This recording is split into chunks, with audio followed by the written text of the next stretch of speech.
Tonight we are walking into a world of bronze and fire, into an age when gods still moved through mountain storms, when sacred smoke rose from marble altars, and when human suffering was never entirely human. Tonight you will follow the path of one man whose name became larger than kingdoms, larger than memory itself. Before we begin, if this journey brings you peace, take a moment to like the video and subscribe. And if you feel comfortable, share your location and local time in the comments so we may know where in the world you're listening from tonight. The story begins with a question that haunted the ancient Greeks. How could the strongest man alive also be the most broken? Long before he became the hero later called Heracles, he was born as Alcides, a child already marked by divine conflict. His father was no ordinary king. His true father was Zeus, ruler of Olympus, lord of thunder, whose desires shaped destinies and shattered mortal households. His mother was Alcmene, a mortal woman celebrated for her beauty, intelligence, and dignity. And because Zeus loved where he should not, another power awoke in rage. Hera, queen of the gods, did not forgive betrayal. She rarely punished Zeus directly. Instead, as ancient storytellers often reminded their audiences, divine anger flowed downward. It fell upon mortals, upon women, upon children. And so before the boy could even walk, hatred had already found him. You can almost see the night. The palace sleeps beneath a sky crowded with stars. Oil lamps burn low. Outside, cicadas sing in the warm darkness. The scent of olive wood drifts through still air. Inside the nursery, 2 infants lie wrapped in linen. Then something moves. A soft sound, scales against stone. 2 serpents glide through the shadows. Some ancient poet said Hera sent them herself. Others believed darker powers carried out her will. Historians continue to debate how old this version of the myth truly is, but the image survived for centuries because it captured something the Greeks deeply understood. Fate does not always wait for adulthood. Sometimes destiny enters the cradle. The snakes rise. One infant screams. The other does not. The child reaches out. Tiny hands close around scaled throats. And slowly, impossibly, the infant strangles both serpents. When the adults rush in, they find dead snakes in the child's hands. No wounds, no tears, only silence. Even then, signs are unmistakable. This child would not live an ordinary life. Yet divine strength does not guarantee divine peace. As you walk deeper into the myth, you begin to understand something essential about Greek storytelling. Heroes were never rewarded with easy happiness. Great power invited great suffering. The larger the hero, the heavier the burden. Years passed. The child became a young man. And the young man became something astonishing. Broad-shouldered, powerful, towering. His strength became legendary before his greatest deeds even began. He trained with masters in wrestling, archery, chariot driving, and war. Lionskin cloaks, bronze shields, polished spears, cedar bows. He learned all the arts expected of heroic nobility, but strength was only part of him. He could also be gentle. Some stories describe moments of quiet tenderness that later audiences often forget. He played the lyre. He sat beside sacred fires. He listened to poets recite old epics. Another interpretation suggests the Greeks preserved these softer details, intentionally reminding listeners that brutality alone does not create greatness. Then came the crossroads. Ancient tradition tells of a famous vision. One day, alone on a road between hills silvered by morning light, the young Heracles encountered 2 women. Some said they were real. Others believed they were divine spirits. One offered ease, pleasure, comfort, luxury, rest. She promised soft beds, rich wine, admiration, effortless living. The other offered hardship. She promised labor, suffering, discipline, sacrifice. But also honor, glory, meaning. Her name, later writers said, was virtue, and Heracles chose hardship. The Greeks loved this story because it reflected one of their deepest values. Excellence was never accidental. Out of it, human excellence came through struggle. To become worthy, one had to endure. Still, even this choice didn't free him from Hera, because curses are patient. You move now into palace halls lit by torchlight. Marriage songs echo, Bronze cups clink, sweet wine flows. Heracles has become a husband. He marries Megara. Children follow. For a brief moment, peace appears possible. This is perhaps one of the cruelest parts of the myth. Happiness arrives first. Only then does it shatter. One evening the air feels wrong. No storm is visible, yet pressure gathers. Dogs whimper. Birdsong stops. A priest might have recognized the omen. Something divine is near. Then madness descends. The Greeks feared madness in a way modern audiences sometimes struggle to grasp. Madness was not merely illness. It could be visitation, possession, punishment, a force entering from beyond human control. Hera sends it. Some ancient plays describe it as a burning fog entering the mind. Reality bends, friend becomes enemy, love becomes threat. Heracles no longer sees clearly. He sees monsters where family stands. He hears war where children cry. And in that nightmare he does the unthinkable. When clarity returns, silence greets him. Not battle, not monsters, only bodies. His wife, his children. Gone, the torchlight flickers against stone walls. The smell of smoke lingers. And the strongest man in Greece falls to his knees. No scream can undo what has happened. No prayer reverses blood already spilled. Here the myth stops being a simple adventure. It becomes tragedy. This was why ancient audiences never heard Heracles merely as a monster slayer. They heard something more unsettling. A hero must live after becoming the source of horror. What do you do after the unforgivable? Can strength repair what strength destroyed? No easy answer existed. Even now, scholars remain divided on how ancient listeners emotionally processed this scene. Some saw divine cruelty. Others saw a warning about human violence itself. Perhaps both were true. Broken by grief, Heracles seeks guidance. Like so many before him, he journeys toward the sanctuary of Apollo at Delphi. The mountain air grows colder as you ascend. Laurel leaves rustle. Priests move silently through sacred stone courtyards. Smoke rises from sacrifice. At the center waits the oracle. She breathes sacred fumes rising from cracks in the earth. Then prophecy comes. Her voice is strange, distant, as though spoken from somewhere beneath time. She gives him a new name, Heracles, meaning glory of Hera. Even in punishment, the irony is devastating. He will earn fame through the very goddess who hates him. Then comes the command. He must serve a king, not as conqueror, not as champion, as servant. He must obey Eurystheus, king of Tiryns, and there he will perform labours. Impossible labours, tasks no mortal should survive. Only through suffering may purification begin. Only through labour may blood guilt be cleansed. Only through endurance may redemption become imaginable. As night settles over Greece, a wind moves across cypress groves and temple roofs. Far away in the hills of Nemea, something monstrous waits. Villagers whisper of a lion. Not an ordinary lion. Something older. Something cursed. Something no spear can kill.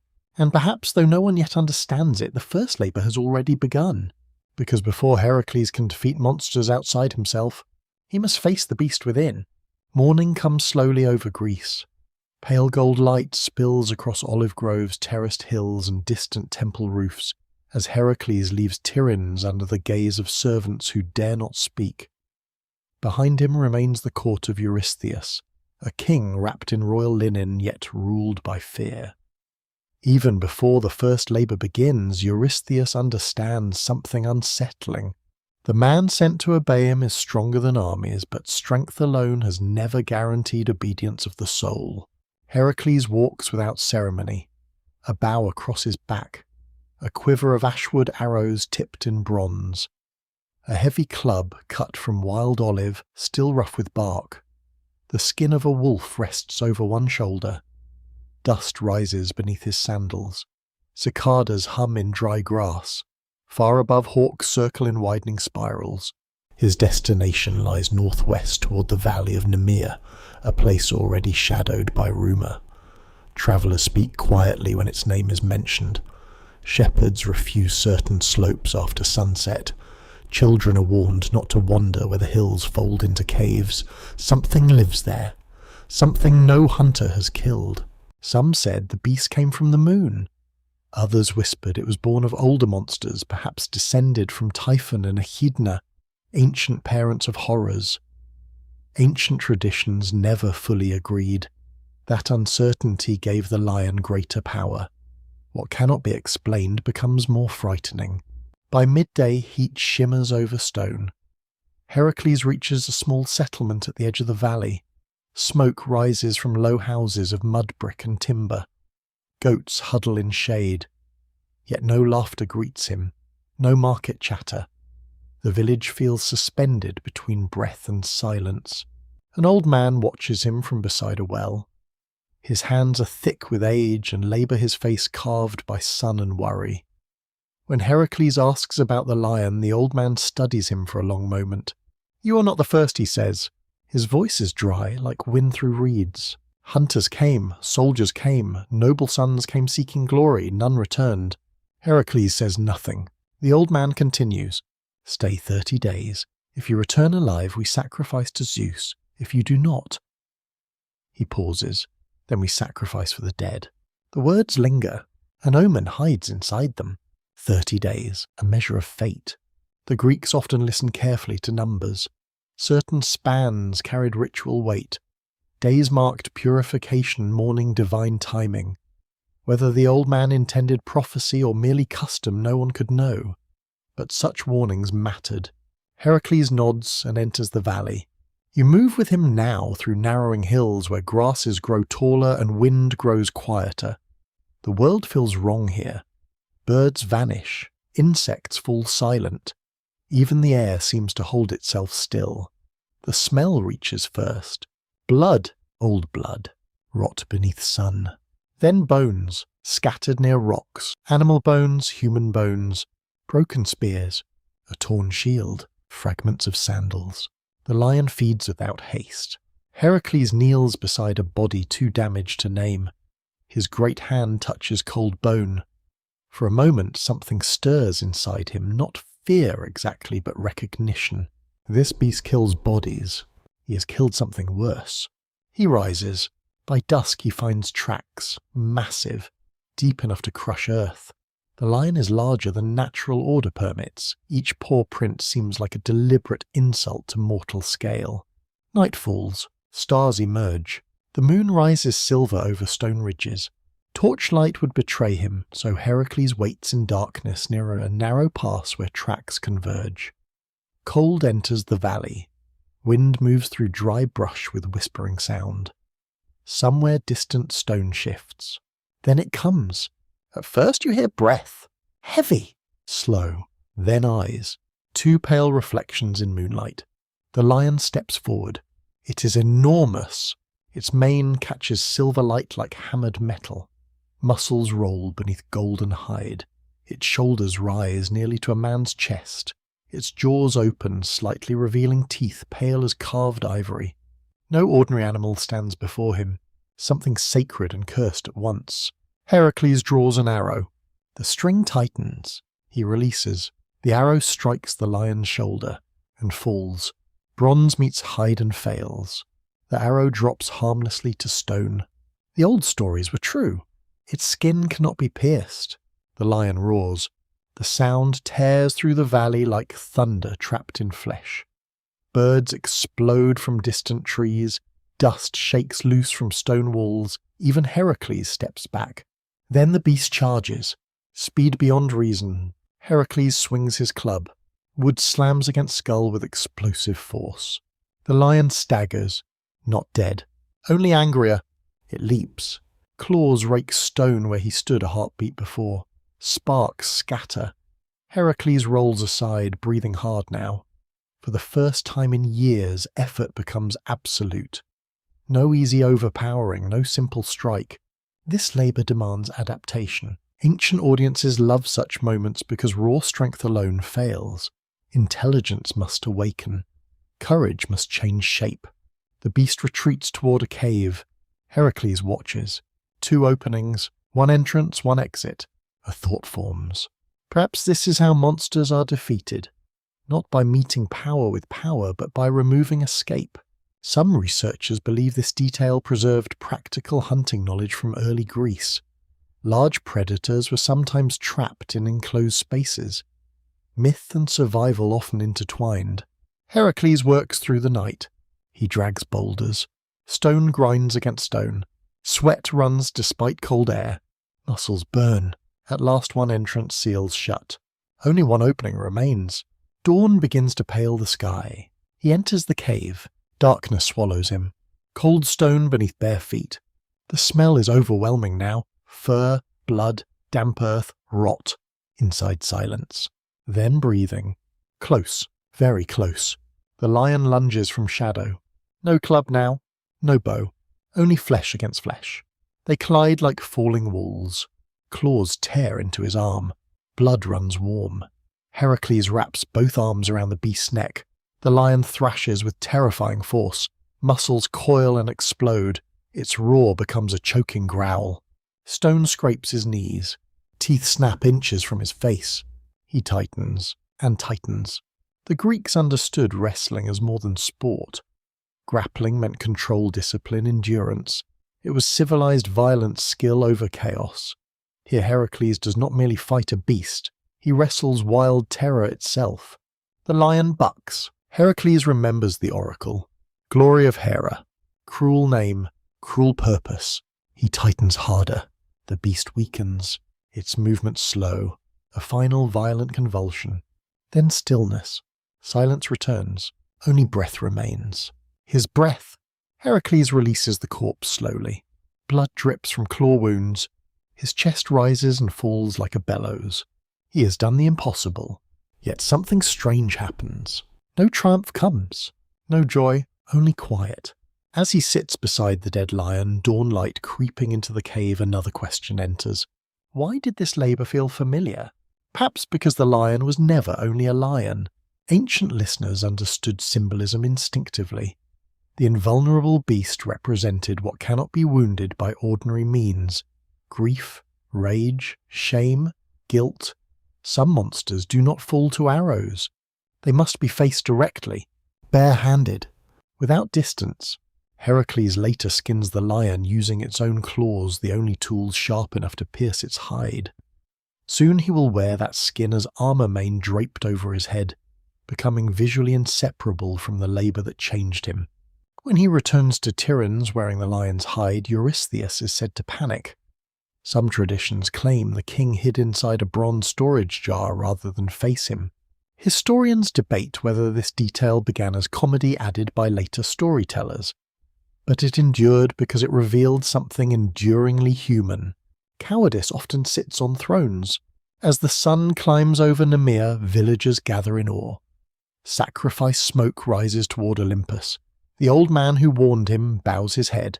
30 days were not needed, but the warning was still true. Heracles returned alive.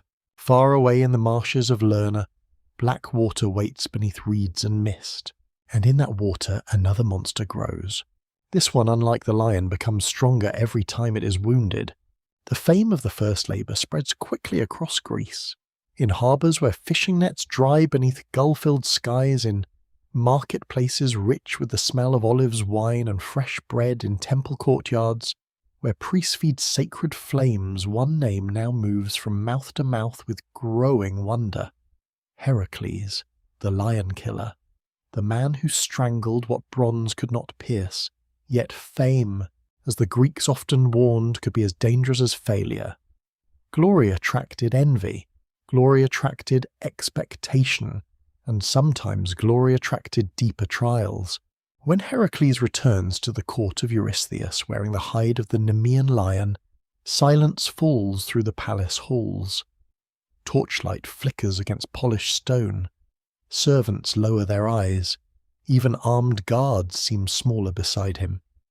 The lion's golden mane now frames his face like a second identity, as though the first labour has already altered something essential.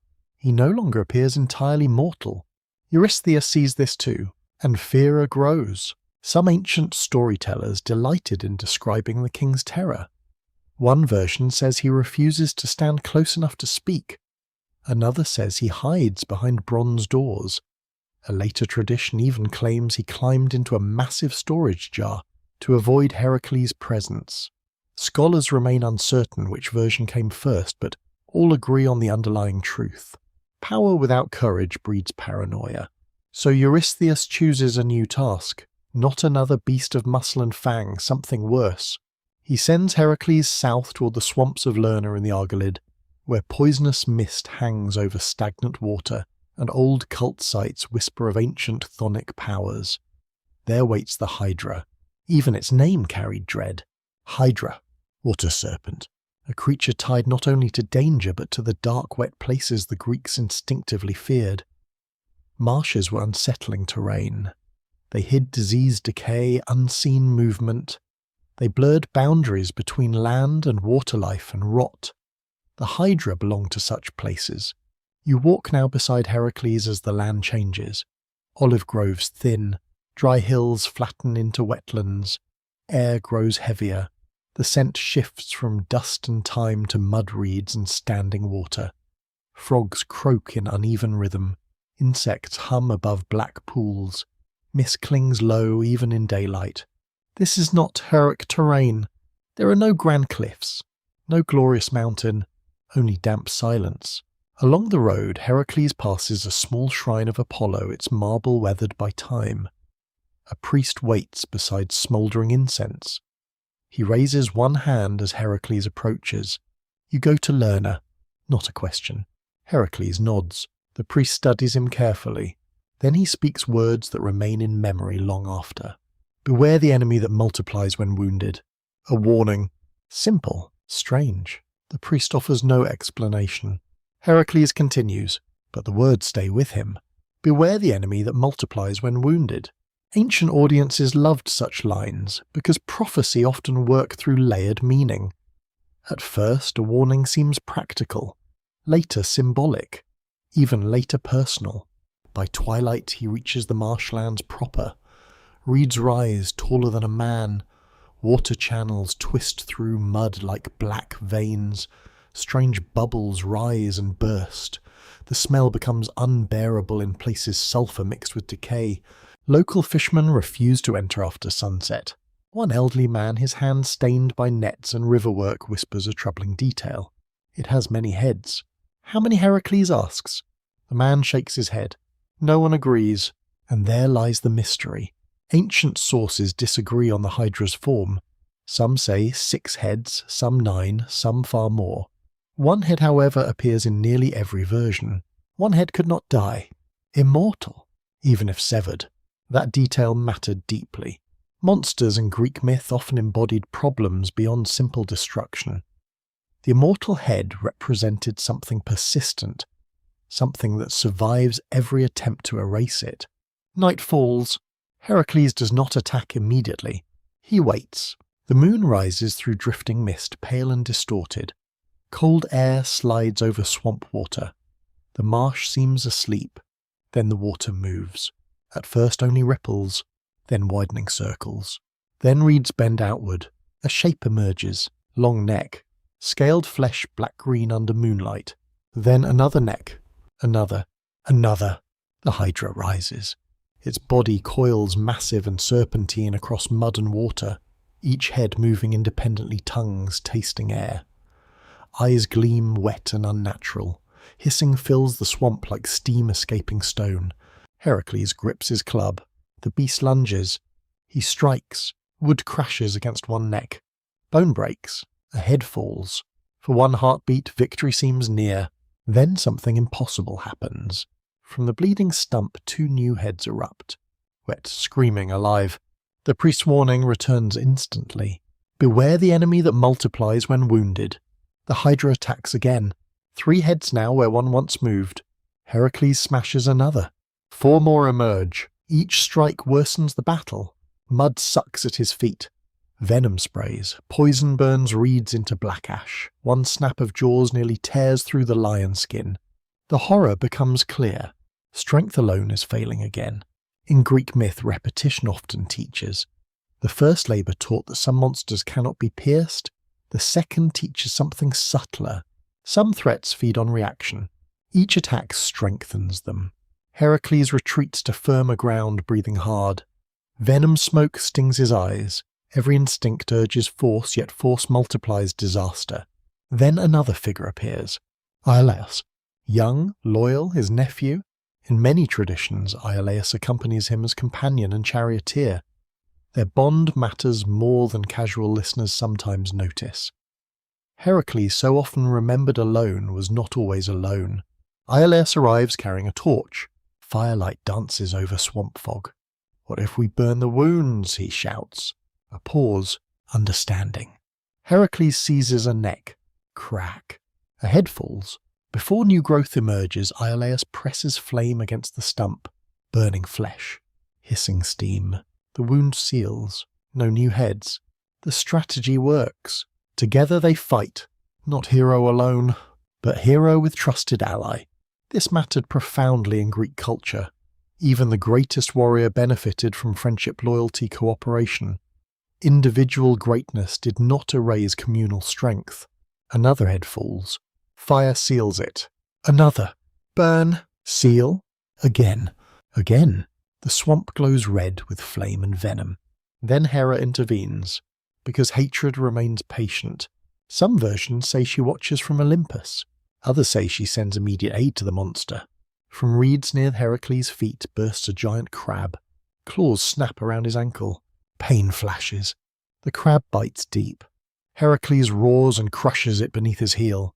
Ancient Greeks later link this creature to the zodiac constellation Cancer, a strange reminder that even minor divine interventions could be immortalized among stars. At last only one head remains, the immortal one, larger, slower, its eyes do not blink. It watches him, almost knowingly. Some storytellers described that final gaze as intelligent, even sorrowful.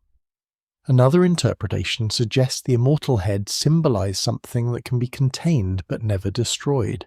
Heracles strikes. The head falls, still alive, still hissing, still dangerous. It cannot die, so he does the only possible thing. He digs, mud and stone, sweat and blood, a pit deep enough. He buries the immortal head beneath a massive boulder, alive but trapped, contained, not destroyed. This distinction matters. The Greeks understood that some darkness is never fully erased. It must be restrained, acknowledged, managed. At dawn the marsh quiets. Mist thins. Birdsong slowly returns. The Hydra's massive body lies motionless in shallow water. Heracles kneels beside it. Then comes another decision. He dips his arrows into the Hydra's venom. Bronze points darken with poison. A practical choice. A terrifying one. The monster is dead, yet part of it now travels with him. Its venom will shape future events, future victories, future suffering. The curse evolves. Some scholars see deep symbolism here. In defeating darkness, Heracles absorbs part of it.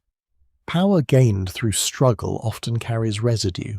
As sunlight touches the marsh, Heracles looks toward distant hills.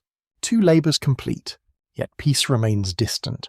And somewhere ahead, in sacred woodland under the protection of Artemis, a creature waits unlike any monster before. Not to be killed, not to be wounded, only caught. And perhaps that task will prove even harder. When Heracles returns once more to Tiryns, the smell of marsh water and smoke still clinging to the lion skin upon his shoulders, the court no longer sees merely a powerful man. They see something stranger now. Something touched by places ordinary people never survive. The slayer of the Nemean lion has become the conqueror of the Hydra, yet each victory seems only to deepen the silence around him. Even servants carrying oil lamps move carefully as though loud footsteps might disturb forces they do not understand. King Eurystheus receives him with a fear he struggles to disguise. But fear often seeks control, and control often invents new demands. If monsters of claw and venom have failed to destroy Heracles, perhaps another kind of trial will break him. So the third labour is announced. He must capture the sacred hind of Artemis. Alive, unarmed. At first the command sounds almost absurd. No beast to slay, no blood to spill, no battlefield to dominate. Yet ancient listeners immediately understood the danger. This labour is subtle in ways the first 2 were not. To harm the creature would invite divine wrath. To fail to catch it would mean failure. Between violence and reverence lies a narrow path. The hind was no ordinary deer. Its antlers shone like gold. Its hooves gleamed like bronze. Some said it moved faster than arrows. Others believed it had once drawn the chariot of Artemis herself before being released into the wild. Surviving traditions disagree on whether there was one sacred hind or several, but most agree on one point. No hunter had ever captured it, and few had even seen it clearly. Heracles leaves again, heading north into lands where forests grow thick and mountain air carries the scent of pine resin, wet moss and distant snow. This journey feels different from the beginning. No villagers begging for rescue, no bones scattered along roads, only silence and pursuit. You move beside him beneath towering firs where sunlight falls in broken shafts through branches. Birds call overhead, streams cut cold ribbons through stone, moss softens fallen trunks, even the air feels sacred. The Greeks viewed forests like these with reverence and unease. Sacred groves belong to gods. Certain trees were not cut, certain springs were not disturbed. To hunt here without respect invited misfortune. Nature was never merely scenery, it was inhabited. Days pass, no sign. Then weeks, still nothing. This labour becomes patience. Ancient poets emphasize this because it challenged Heracles in a new way. Strength thrives in moments of impact. Patience demands something quieter. Endurance of waiting, endurance of uncertainty. One evening as twilight paints the sky in violet and silver, Heracles sleeps beside a small fire near a spring. Pine smoke drifts upward. The cold settles into stone. In sleep a dream comes. A woman stands beneath moonlight. Tall, silent, a bow in hand. Her face remains hidden in silver shadow. Her voice is calm. Hunter, she says, do not pursue as predator. Then she vanishes. Heracles wakes before dawn. The fire has nearly died. Frost rims the grass. He stares into fading embers. Was it truly a dream? A message from Artemis? Or only the mind speaking through exhaustion? Ancient audiences never demanded certainty in divine dreams. Ambiguity gave dreams power. If meaning were obvious, mystery would vanish. Days later, near a high meadow, he sees it. Movement. Grace. At first almost unreal. The hind stands near a stream drinking morning water. Its body glows softly beneath sunlight. Golden antlers branch like living sunlight. Bronze hooves rest silently on wet stone. Its eyes are dark, alert, intelligent. It lifts its head, sees him, and runs. Not panic, not chaos. Pure motion. Heracles sprints after it. But this is no ordinary chase. The hind moves like flowing water, never stumbling, never tiring, across meadows, over streams, through forests, up rocky slopes, down hidden valleys. Days become weeks, weeks become months. Some traditions say the pursuit lasted a full year. A year? That detail mattered. The Greeks understood the symbolic weight of cyclical time. A full year meant seasons turning. The labour became not merely pursuit, but transformation through time itself. Spring becomes summer. Summer becomes autumn. Autumn yields to snow. Heracles follows. Through mountain mist. Through icy streams numbing his legs. Through valleys where shepherd fires glow in distant darkness. He eats little, sleeps lightly, watches constantly. And something changes. He stops chasing with aggression. He begins observing the hind's patterns, its pauses, its routes to water, its moments of stillness. The dream returns to him. Do not pursue as predator. Perhaps the labour was misunderstood from the start. Not domination, understanding. Some modern interpreters suggest this labour reflects a deep Greek tension between civilization and wilderness. Mastery over nature was admired, but reckless violation of sacred nature was condemned. At last, near the source of the river Ladon, opportunity comes. The hind slows to drink. Heracles does not rush. No roar. No leap. No violence. He moves carefully. Breath steady. Body low. One step. Another. Cold water sounds softly over stone. The hind senses him. Turns. Too late. Heracles lunges. Hands close around slender legs. The creature struggles with astonishing strength, but he holds gently, firmly, refusing injury. And then the air changes. Wind stills. Birdsong stops. Moonlight seems to exist, though it is day. Two divine presences appear, Artemis, and beside her Apollo, radiant, terrible, beautiful. No mortal mistake survives divine proximity. Artemis speaks first. Her voice carries cold clarity like winter water. You dare touch what is mine. Heracles kneels while still holding the hind carefully. For perhaps the first time since the labours began, raw power offers nothing. Only truth remains. He speaks. Not proudly, not defensively. He tells her everything. The madness, the deaths, the oracle, the command, the burden. His voice carries no heroic grandeur now.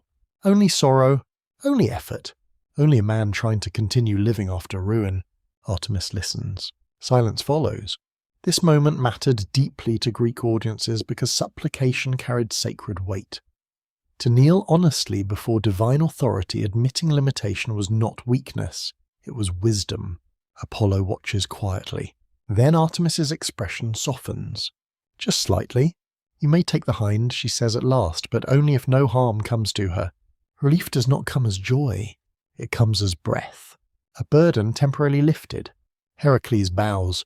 When he later delivers the hind to Eurystheus, the king attempts to seize the animal physically. But Heracles' understanding divine conditions releases the creature at the precise moment Eurystheus reaches forward. The hind springs free, gone, back into sacred wilds, untouched. Some later storytellers laughed at Eurystheus' frustration. Yet the deeper lesson remained profound. Control is illusion. Possession is temporary. Sacred things cannot truly be owned. As Heracles leaves Tiryns again, winter clouds gather over distant mountains. A cold wind moves through cypress groves. Somewhere far ahead, snow begins to fall across Erymanthus. The next labour waits. A monstrous boar. A frozen mountain. And with it old bonds and old grief will return. Because not every danger ahead wears the face of a beast. Some arrive wearing the face of friendship. Winter settles across Greece with a quiet authority. Frost-silver coats grass before sunrise. Thin ice forms along mountain streams. Smoke rises thicker from village hearths as families gather around firelight warming hands over crackling olive wood. When Heracles leaves Tiryns for the fourth labour, even the sea wind feels sharper, carrying the clean bitterness of snow from northern heights. The command from Eurystheus is simple in words, difficult in reality. He must capture the Erymanthian boar alive and bring it back. The creature is infamous across Arcadia. Shepherds speak of fields destroyed overnight, olive groves, uprooted stone walls shattered by tusks. Some describe it as large as a bull. Others claim its breath steams like furnace smoke even in deep cold. As with many Greek monsters, the exact details vary, but the emotional truth remains constant. The boar represents untamed destruction, the kind that tears through order without reason. Heracles travels into Arcadia land of forest ravines and mountains sacred to old gods. The higher he climbs, the quieter the world becomes. Snow thickens along ridges. Pine branches sag under white weight. His breath fogs the air. Beneath the lion's skin, old scars ache in the cold. Yet, before reaching Mount Erymanthus, he makes a detour. He visits the centaurs. This part of the myth often surprises modern listeners because the labour pauses for something more personal. The centaurs were strange beings, half man and half horse, embodying the Greek tension between civilization and instinct. Some were violent, ruled by appetite, but not all. Among them lived Pholus. Unlike many of his kin, Pholus was known for hospitality and wisdom. He lived in a cave tucked into snowy hills where cedar smoke drifted from the entrance and stacked firewood lined the stone walls. When Heracles arrives, Pholus greets him warmly. "You look colder than the mountain," Pholus says with a faint smile.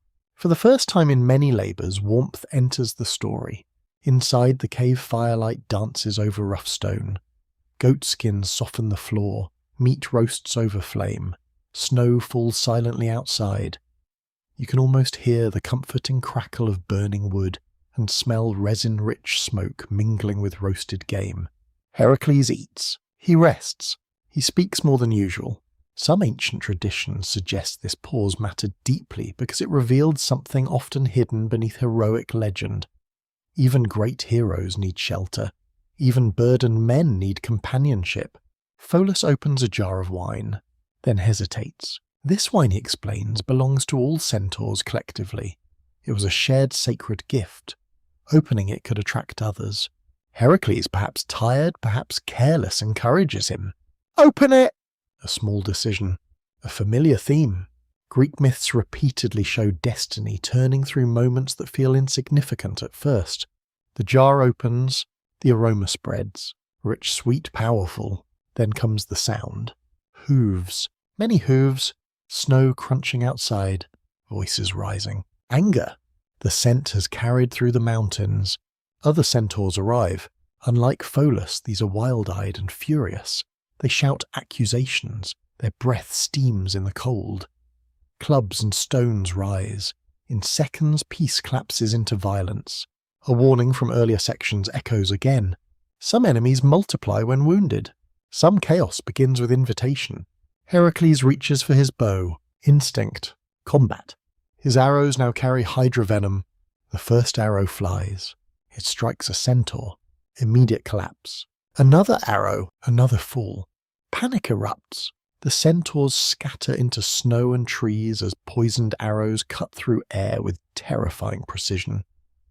Hydra venom works swiftly, cruelly. No wound remains ordinary. Then tragedy arrives. During the chaos, one arrow misses its intended target. It strikes Chiron. Silence follows in mythic memory, because Chiron was no ordinary centaur. He was wise, noble teacher of heroes, healer, philosopher. Many great Greek heroes had learned under him. He represented disciplined wisdom overcoming wild instinct. And now he is wounded. The poisoned arrow enters flesh. Heracles freezes. No enemy stands before him now. Only horror. Chiron cannot die easily because in most traditions he is immortal. That makes the wound more terrible, not less. Hydra venom burns endlessly, pain without release. Ancient audiences found this profoundly tragic. Immortality often desired becomes curse when suffering cannot end. Heracles rushes to him, attempts healing. Herbs, bindings, prayer. Nothing works. The venom resists remedy. Chiron suffers, and Heracles must live knowing his weapon forged from earlier victory has wounded innocence. Again the pattern returns. Victory leaves residue. Power carries consequence. Pholus too meets strange death. Some versions say he examines one poisoned arrow in wonder, drops it accidentally onto his foot, and dies from even that small contact. Historians debate whether this detail emerged later, but its symbolism is sharp. Curiosity without caution can kill. The warm cave now feels transformed. Fire still burns, yet comfort is gone. Snow continues falling outside indifferent to grief. Heracles leaves carrying new weight. This labour has not even truly begun and already sorrow walks beside him. By dawn he reaches the slopes of Mount Erymanthus. Snow lies deep. Wind howls across ridges. Visibility narrows as clouds descend. Then he finds tracks. Huge. Fresh. The boar is near.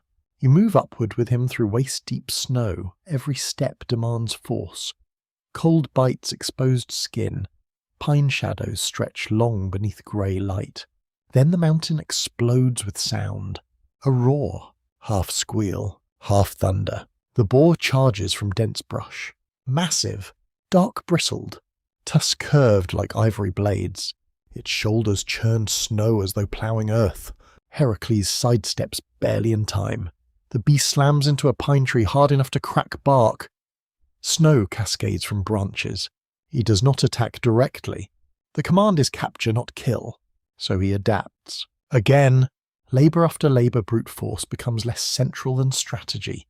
He drives the boar uphill, shouting, throwing stones, blocking roads. The beast grows angrier, more desperate. Snow deepens near higher ridges. The boar begins slowing. Its legs sink. Struggle increases. This is the moment. Heracles lunges, arms around neck and shoulders. The beast thrashes violently. Snow erupts around them. Tusks slash air inches from his thigh. Muscles strain, breath burns. He tightens, pushes downward, uses terrain. At last the boar collapses into deep snow trapped. Alive. Captured. Steam rises from both hero and beast. For a long moment only wind speaks. Heracles kneels beside the subdued animal, chest heaving. Snow lands softly on lion fur. His mind drifts unexpectedly to Chiron, to Pholus, to the dead, to mistakes. The Greeks never framed heroism as clean triumph. Each victory demanded cost. Each labour shaped the soul as much as reputation. When Heracles returns carrying the bound boar, Eurystheus reacts exactly as fear predicts.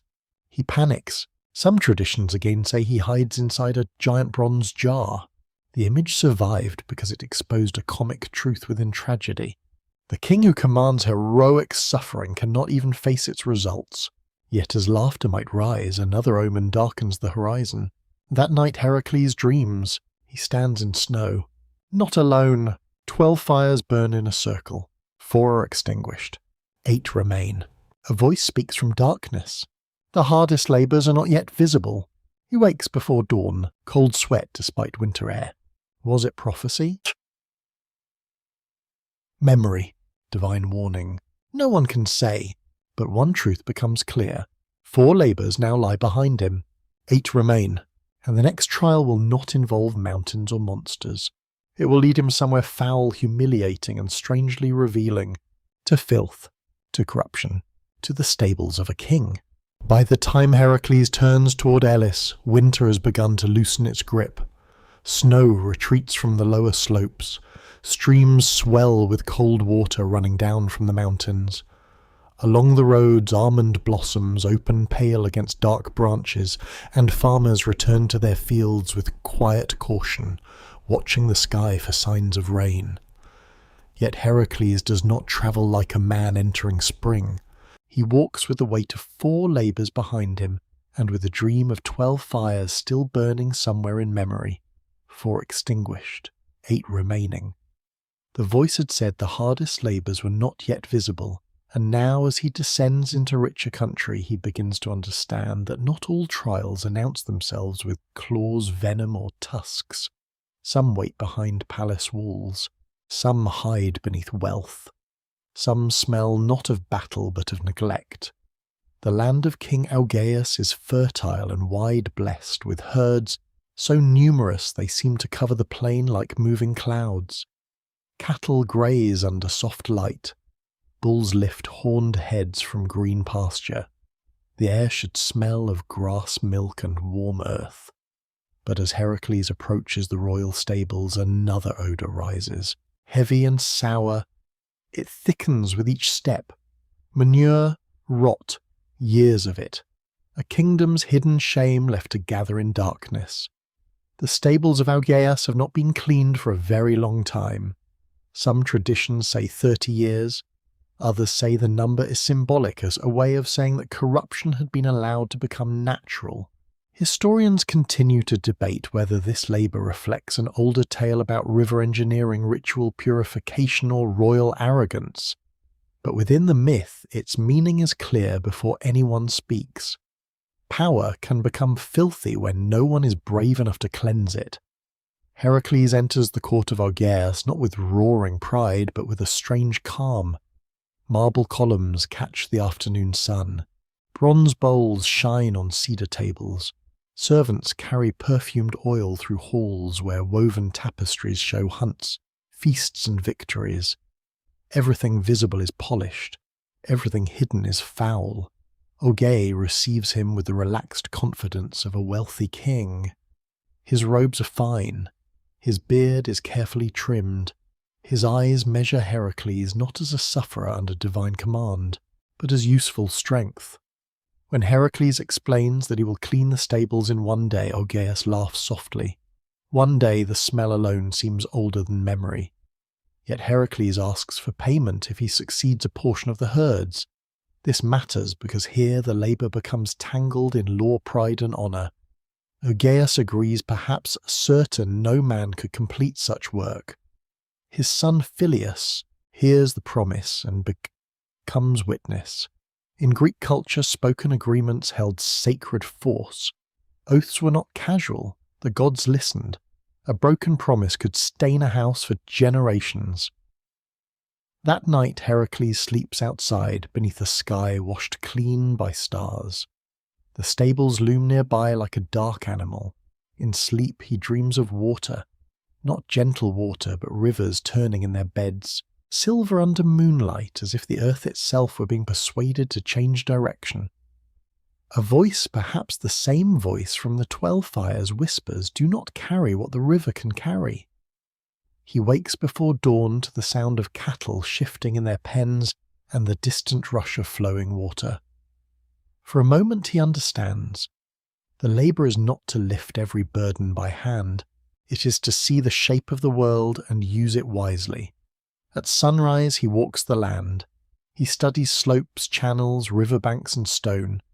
Nearby run 2 rivers often named Alpheus and Peneus. In later accounts, their waters moving with steady force through the countryside. Heracles does not begin by shoveling filth. He begins by thinking. This too is heroism, though quieter than strangling lions. He breaks openings in the stable walls. He digs trenches through packed earth. He redirects the rivers, guiding their current toward the accumulated waste of years.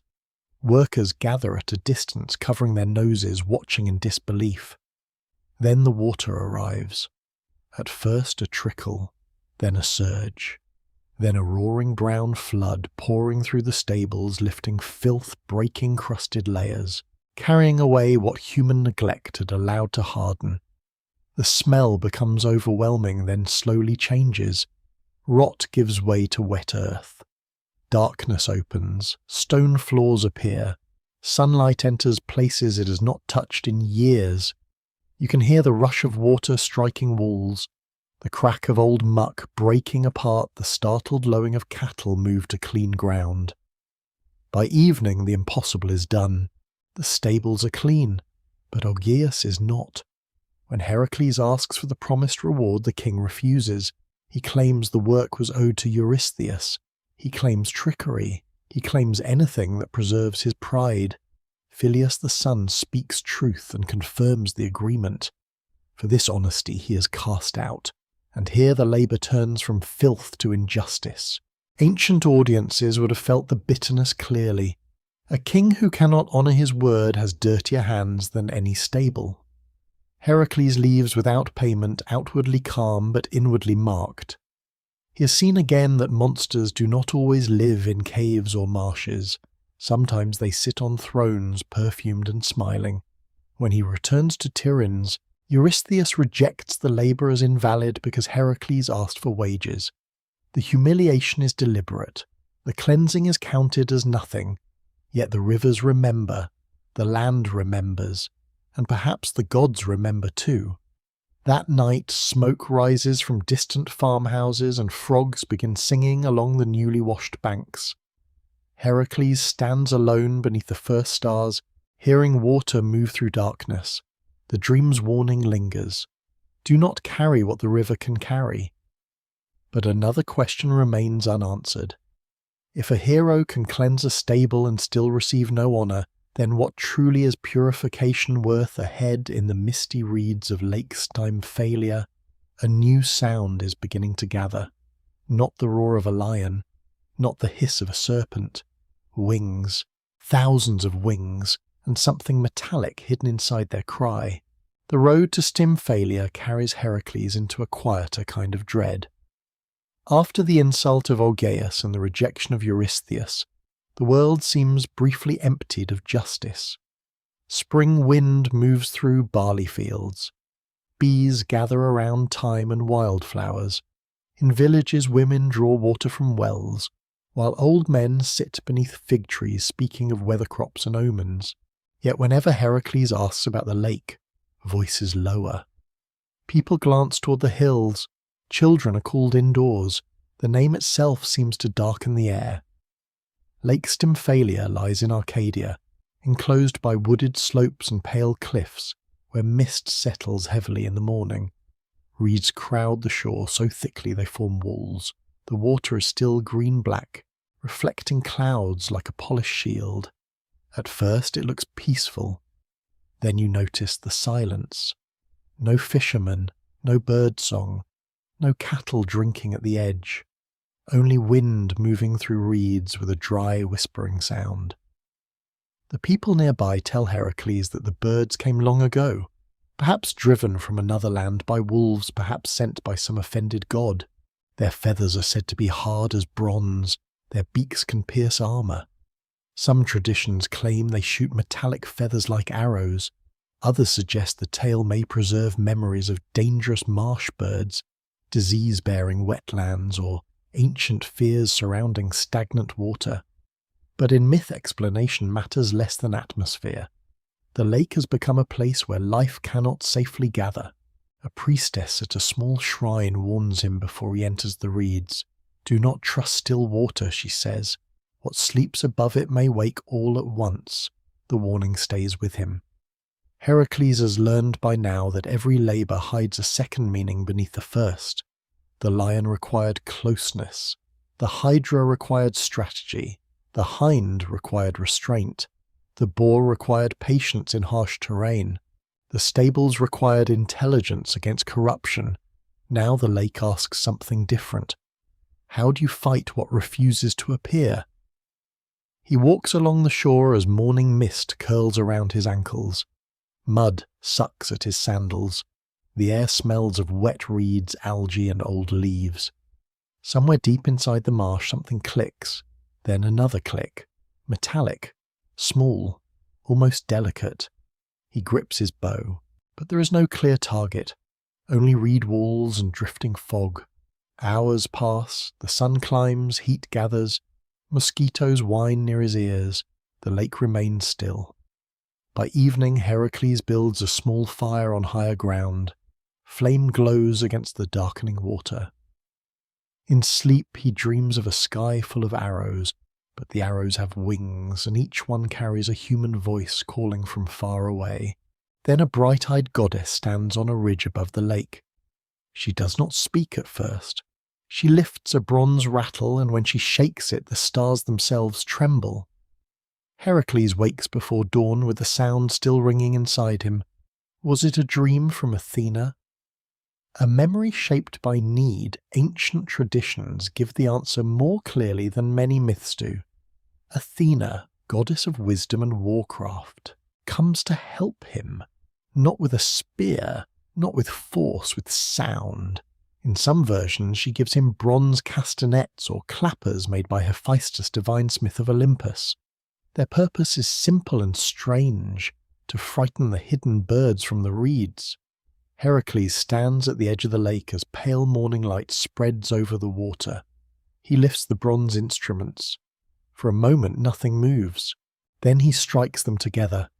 The sound cracks across the marsh, sharp, unnatural, sacred metal against sacred metal, again. The echoes leap from cliff to cliff. The reeds shiver. The lake seems to inhale. Then the sky erupts. Birds burst upward by the hundreds, then thousands, black shapes with metallic glints, wings beating so fiercely the air becomes storm. Their cries are harsh, scraping, almost human. Bronze feathers flash in sunlight. Some fall like knives striking mudstone and water. Heracles raises the lion skin against the first deadly shower, then reaches for his bow. Now the invisible has become visible. Now fear has taken shape. He shoots. One bird falls, then another, then another. His arrows cut through the storming flock with calm precision. The hydra's poison darkens the arrowheads, and each strike is final. Yet even in victory the earlier wound remains. Those same poisoned arrows once harmed Chiron. Heracles cannot draw the bow without remembering the wise centaur's pain. This is the quiet cruelty of the labours. Tools of survival carry memories of harm. The birds circle and shriek, but the sound of bronze continues to disturb them. They cannot settle. They cannot hide. Many fall. Many flee across the horizon, leaving the lake behind. Some ancient storytellers say they later appeared near the Black Sea, encountered again by the Argonauts. Myth-like migrating birds rarely stays in one place. By afternoon the lake changes, sunlight reaches the reeds, frogs begin calling from hidden pools, a heron, ordinary and pale, steps cautiously into shallows. The world does not become perfect, but it begins breathing again. Heracles lowers his bow, his arm aches, his ears ring, the bronze clappers lie silent in his hand. He thinks of Athena's gift and of how different divine help can feel. Hera sends madness and monsters. Athena sends a tool, a method, a way to reveal what hides. Ancient Greeks honoured such wisdom deeply. Courage mattered, but courage without perception could waste itself in blind struggle. Sometimes the task is not to overpower danger, but to make it rise where it can be understood. When Heracles returns to Tiryns, Eurystheus receives news of the cleared lake with familiar unease. 6 labours now stand behind the hero, though in some traditions Eurystheus counts differently, rejecting earlier tasks to prolong the punishment. The rules shift because fear controls the judge. And yet something has changed. Heracles has survived not by becoming harder alone, but by becoming more complex: wrestler, hunter, supplicant, strategist, engineer, archer guided by divine sound. That night, as sea wind moves over the walls of Tiryns, Heracles dreams again of the 12 fires. 6 seem dim behind him, though not all are accepted. Beyond them waits a dark island surrounded by restless water. From the island comes the sound of hooves, but not from a gentle hind. A bull bellows beneath a palace of painted walls. Somewhere across the Aegean Crete is waiting, and beneath its beauty lies an old debt to Poseidon. The sea journey to Crete feels different from every labour before it. Until now, Heracles has moved mostly through mainland Greece, across valleys, forests, marshes and mountain roads. But now, the task draws him over open water toward an island already ancient, even by Greek standards, a place of palaces, labyrinths, sacred bulls, and memories older than many mainland kingdoms. As his ship cuts through, the blue Aegean salt spray cools his face. Wind pulls at the lion skin across his shoulders. Gulls circle overhead. Waves strike the hull with steady rhythm, almost soothing, yet beneath that rhythm lies unease. The sea belonged to powers no mortal fully controlled. Ancient Greeks respected this deeply. The sea gave trade fish travel and wealth, but it also swallowed fleets and erased names. To cross it was always to accept uncertainty. By sunset, Crete rises from the horizon like a sleeping beast. Mountains glow amber beneath descending light. White settlements cling to hillsides. Harbours shimmer with torchlight and ship masts. The scent of sea salt mixes with olive oil, cedar resin and distant cooking fires.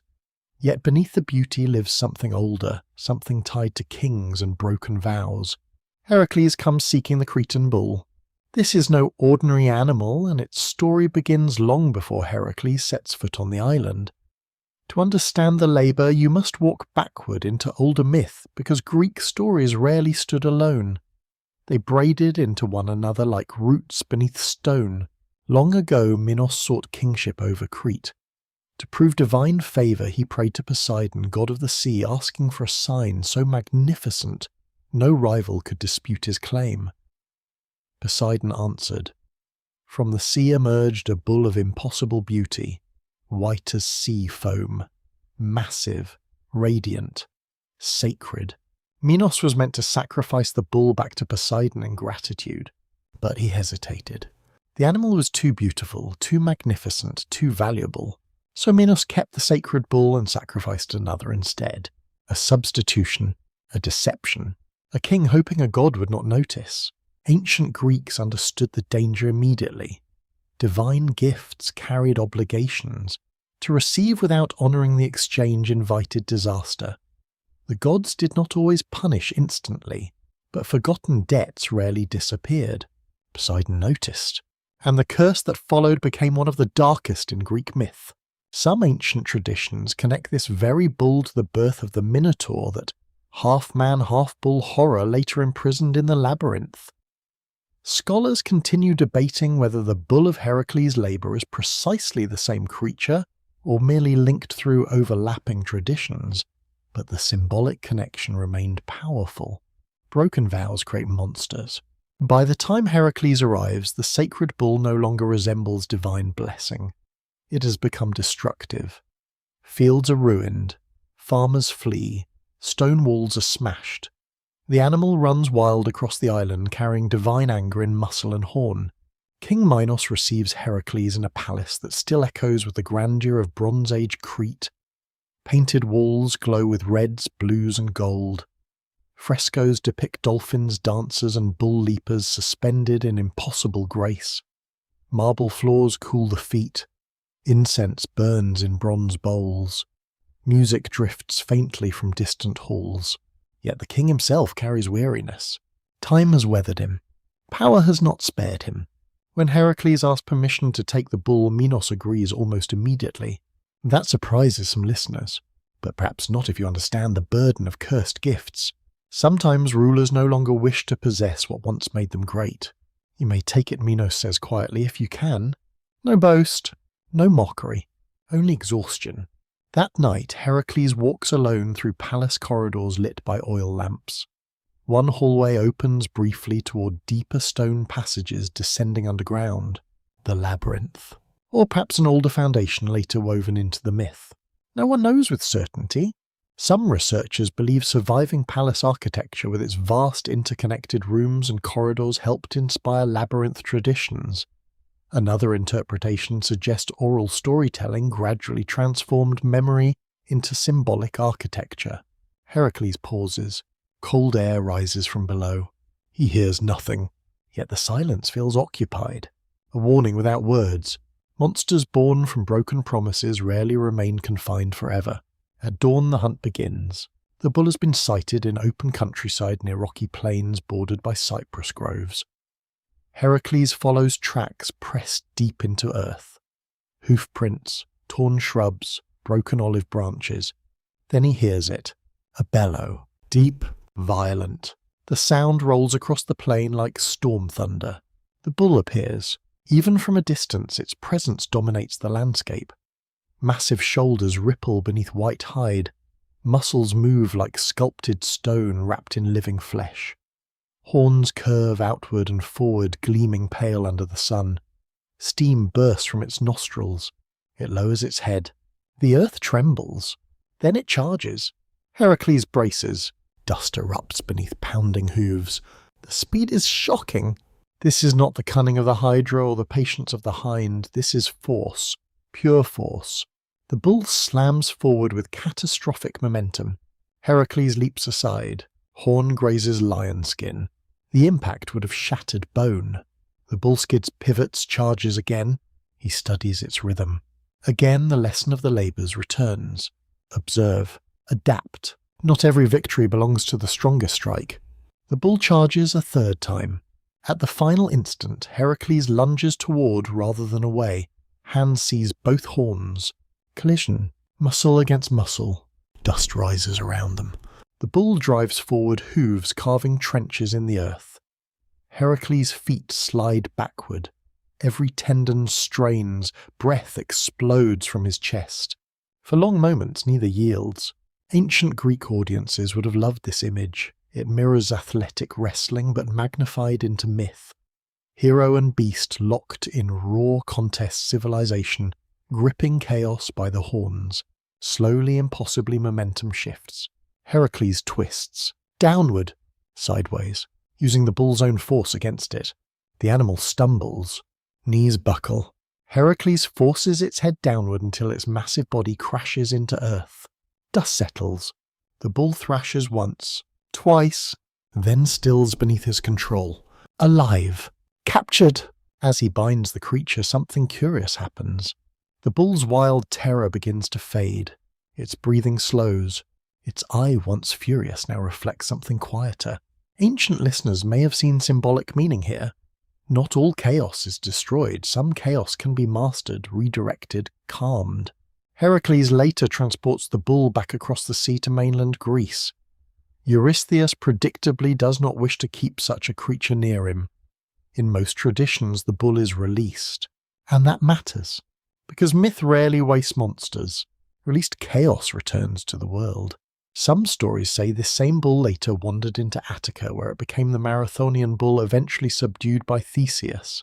Thus, one hero's labour becomes another hero's challenge. The chain continues. As evening falls over Tiryns, Heracles washes sea salt and dust from his arms. The scent of brine lingers. He stares toward the northern horizon.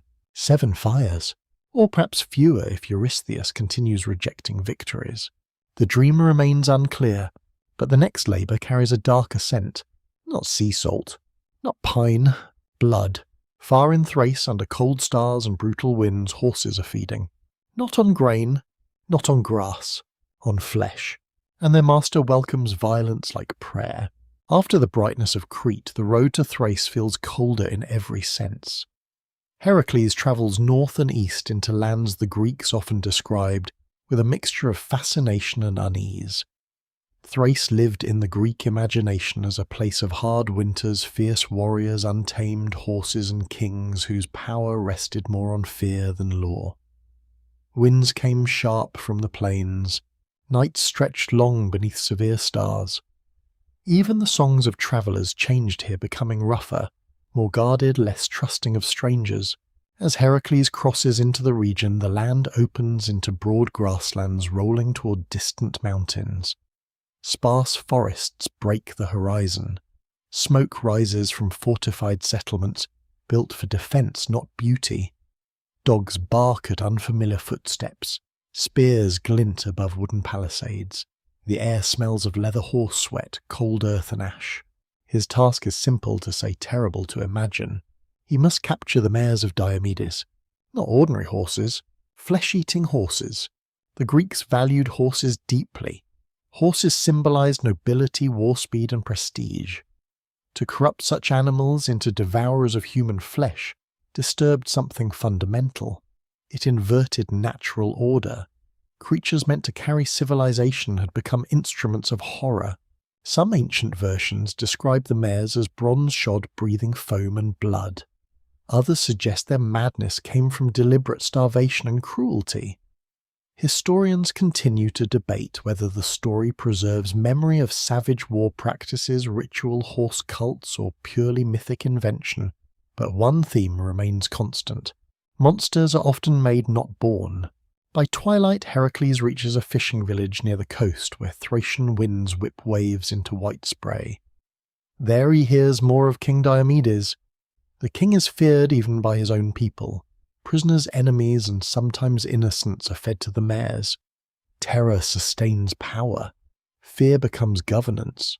An old woman seated beside a dying fire watches Heracles with clouded eyes. He feeds them people, she whispers. Heracles says nothing. She continues, "After enough blood, even gentle things forget gentleness." The words linger like frost. After enough blood, even gentle things forget gentleness. A warning. Not only about horses, perhaps about men. That night Heracles dreams again. He stands in darkness lit by 8 fires. One fire flickers violently, almost extinguished. Around him run horses, but their hooves make no sound. Then one horse stops and looks directly at him. Its eyes are human, not pleading, not angry, hungry. He wakes before dawn with cold sweat across his skin. The labour has already entered his mind. At sunrise he approaches Diomedes' stronghold. The king's fortress rises from rocky ground surrounded by sharpened stakes and guarded gates. Inside lie stables reinforced with heavy timber and iron chains. Even from outside the sounds are unsettling. Hooves striking wood, metal clanging, violent snorting, something between rage and panic. Diomedes receives Heracles in a courtyard lined with armed men. The king is broad-scarred, powerful, wrapped in furs and bronze. His gaze is sharp, predatory. So Diomedes says the servant of Eurystheus comes. No hospitality, no courtesy, only challenge. Heracles studies him. A cruel truth becomes visible quickly. Diomedes resembles his horses, strength corrupted by appetite. Some rulers train monsters because they admire what monsters reflect. The confrontation comes fast. Words end. Steel rises. Diomedes' men attack. Heracles meets them with devastating force. Spears splinter, shields crack, dust rises under violent motion. Yet even amid combat, the sounds from the stables grow louder, as if the horses sense blood nearby. At last, Heracles breaks through to the stables. The mares are worse than rumour. 4 of them. Massive, powerful. Their muscles tremble with restless violence. Foam drips from their mouths, eyes roll white. Iron chains strain under each movement. Their teeth flash unnaturally sharp. You can smell blood beneath hay and leather. Old blood. Recent blood. The mares scream. Not whinny. Scream. The sound chills even seasoned warriors. Heracles realizes immediately that brute restraint alone may fail. These creatures have been shaped by cruelty for too long. Then Diomedes himself charges. Sword raised, rage unleashed. King and hero collide. The battle is brutal, direct stripped of ceremony. Diomedes fights like a man accustomed to domination, fast, heavy, merciless. He drives forward with savage confidence. But Heracles has changed across the labours. He no longer fights only with strength. He reads rhythm, pattern, impulse. Diomedes attacks with fury, but fury narrows perception. Heracles waits. One opening, a shift in balance. Then action. He disarms the king. The sword flies. Diomedes stumbles. Heracles seizes him. Ancient traditions diverge here. Some soften what follows, most do not. Heracles drags Diomedes toward the stables. The king understands too late. The mares smell him. They surge. The chains are released. And in a grim reversal of justice, Diomedes is fed to the very creatures he used to terrorize others. Ancient Greek audiences often accepted harsh symmetry as moral resolution. Punishment mirroring crime felt cosmically fitting. Yet the myth does not present triumph cleanly, because something strange happens next. The mares calm, almost immediately. Their frenzy fades, breathing slows, eyes soften. They stop screaming. Silence spreads through the stable. Heracles watches troubled. A disturbing possibility emerges. Were the mares always monsters, or were they shaped by the violence imposed upon them? Some modern interpreters see profound symbolism here. Cruel leadership corrupts not only institutions, but living beings under its control. Remove the source of cruelty and madness may begin to heal. The labour appears complete, but fate rarely ends cleanly. In several traditions, Heracles is not alone in Thrace. He's accompanied by companions, among them a young man named Abderus, loyal and trusted. Heracles entrusts the mares briefly to Abderus while securing the area. It is a small decision. Another seemingly harmless choice. When he returns, horror waits. The mares, not fully tamed after all, have turned violent again. Abderus lies dead. Torn apart, silence follows. The wind outside feels suddenly colder. Here the myth wounds again. Even successful labour cannot prevent loss. Heracles kneels beside the body. No roar, no rage, only stillness. Grief has become quieter in him. That may be the saddest transformation of all. In memory of Abderus, some traditions say Heracles later founded the city of Abdera. This detail mattered to Greek listeners because memory required place. Grief became geography. Names preserved love. At last Heracles binds the mares securely and brings them back to Eurystheus. The king recoils from them. As always, he wants proof without proximity. Achievement without danger. The pattern has become familiar. But Heracles barely notices now. His thoughts remain with Abderus, with Diomedes, with the old woman's warning. After enough blood, even gentle things forget gentleness. That night he dreams once more. 9 fires burn, but now one burns blue. Strange, unfamiliar. Across dark water stands a distant shore filled with women warriors. Banners move in sea wind. Bronze glitters beneath moonlight. A queen waits there. Not monster, not tyrant, something more complicated. And for the first time since the labours began, Heracles senses a coming tragedy not born from battle, but from misunderstanding. The next labour carries Heracles farther than most men of his age would ever travel. He leaves behind the cold plains of Thrace and turns once more toward the sea. But this voyage feels different from Crete. Rumour travels ahead of him, and this time the destination itself carries mythic weight. Beyond familiar Greek waters lies the land of the Amazons, warrior women whose reputation had grown so vast that many Greeks spoke of them as if they existed halfway between history and legend. Some believe they live near the shores of the Black Sea. Others placed them even farther east beyond the boundaries of maps and certainty. Historians continue to debate whether Amazon stories preserve distant memories of steppe warrior cultures, matriarchal traditions, or symbolic Greek anxieties about power and gender. But to ancient listeners, one thing mattered most. The Amazons were real in myth because they challenged assumptions. Heracles' task is to obtain the war belt of Queen Hippolyta. The belt is no ordinary ornament. It was said to be a divine gift from Ares, god of war, bestowed upon Hippolyta as a sign of authority and martial honour. In Greek culture, belts and girdles often carried symbolic power beyond clothing. They represented status, identity, adulthood, and sacred role. To take Hippolyta's belt is not merely to acquire an object, it is to remove visible sovereignty. Yet the reason behind the labour feels strangely mundane. Eurystheus' daughter desires the belt. Desire at court becomes burden in the world. So Heracles sails. The voyage is long. Days pass under open sky where clouds drift like slow-moving marble. Nights bring constellations bright enough to feel almost touchable. You can hear the creak of wooden hull planks, ropes tightening under salt wind waves slapping rhythmically against the ship. The smell of tar, wet rope, sea salt and fish fills the air. Sailors whisper stories about the Amazons. Some speak with admiration, some with fear. Most have never seen them. During one moonlit night, Heracles dreams again. 10 fires burn, but this time none flicker. A woman stands before them in bronze armour helmet under one arm. Her expression is unreadable. She speaks only one sentence. Not every battle begins with hatred. He wakes before dawn. The sea is calm. The dream unsettles him more than visions of monsters ever did.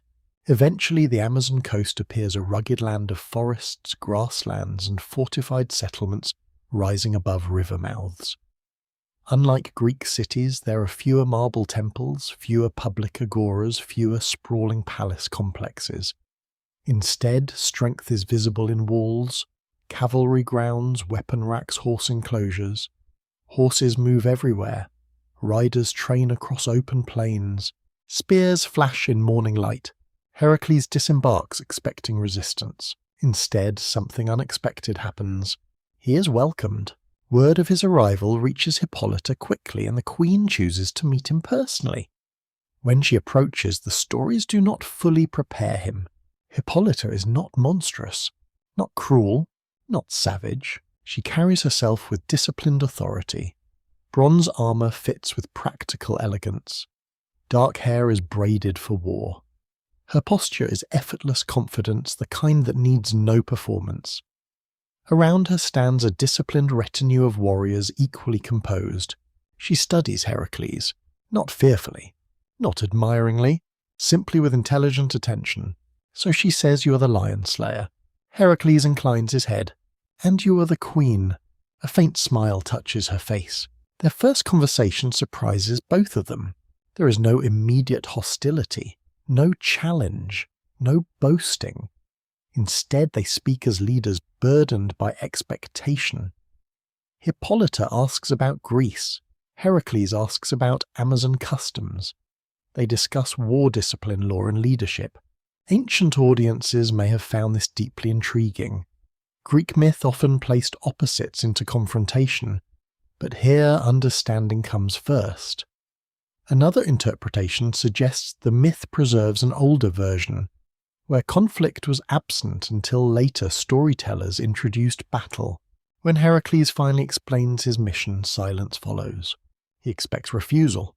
Instead, Hippolyta touches the belt at her waist and says calmly, "If that is all I can give it." Heracles looks at her surprised. You would surrender a gift of Ares. I would choose peace over pointless blood. The words hang in the sea wind. Not every battle begins with hatred. The dream returns. For a moment, the labour seems destined to become the simplest yet, and that is precisely when tragedy enters. Because Hera has not forgotten him. She watches, always. Hatred that survives this long rarely remains passive. In many surviving traditions, Hera disguises herself as an Amazon warrior and spreads rumour through the camp. The foreign hero is deceiving them. The queen is being abducted. The Greeks intend betrayal.